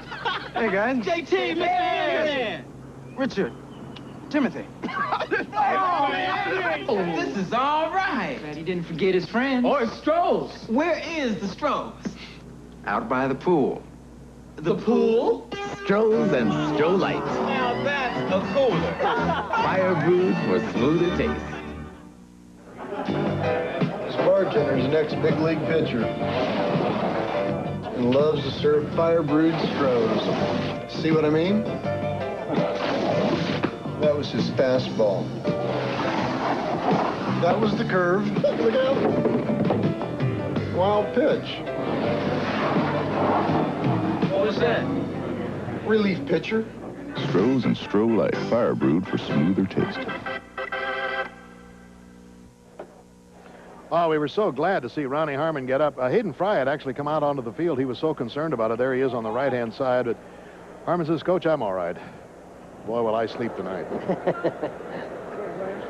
But he better have some aspirin available, because he is taking a pounding. 2nd and 10. 17 ticks on the clock. Ohio State posting its first Big Ten win of the season against a tough Iowa Hawkeye team. Pass to Sennett. And the clock keeps moving now with 9, 8, 7, 6, 5. And they're just going to let it run out. It's all over. And the Buckeyes win it, and win it big with 45 points on the scoreboard. Hayden Fry will come over and seek out Earl Bruce. This is Bill Fleming along with Rick Forzano and Jim Bonds, thanking you for joining us today. We invite you to join us next week for the Big Ten game between the Boilermakers of Purdue and the Spartans of Michigan State. That'll be at 3:30 Eastern Time. This has been a Sports View production. Thanks very much for joining us. Don't forget tonight, Michigan State at Illinois at 8 o'clock Eastern Time. So long.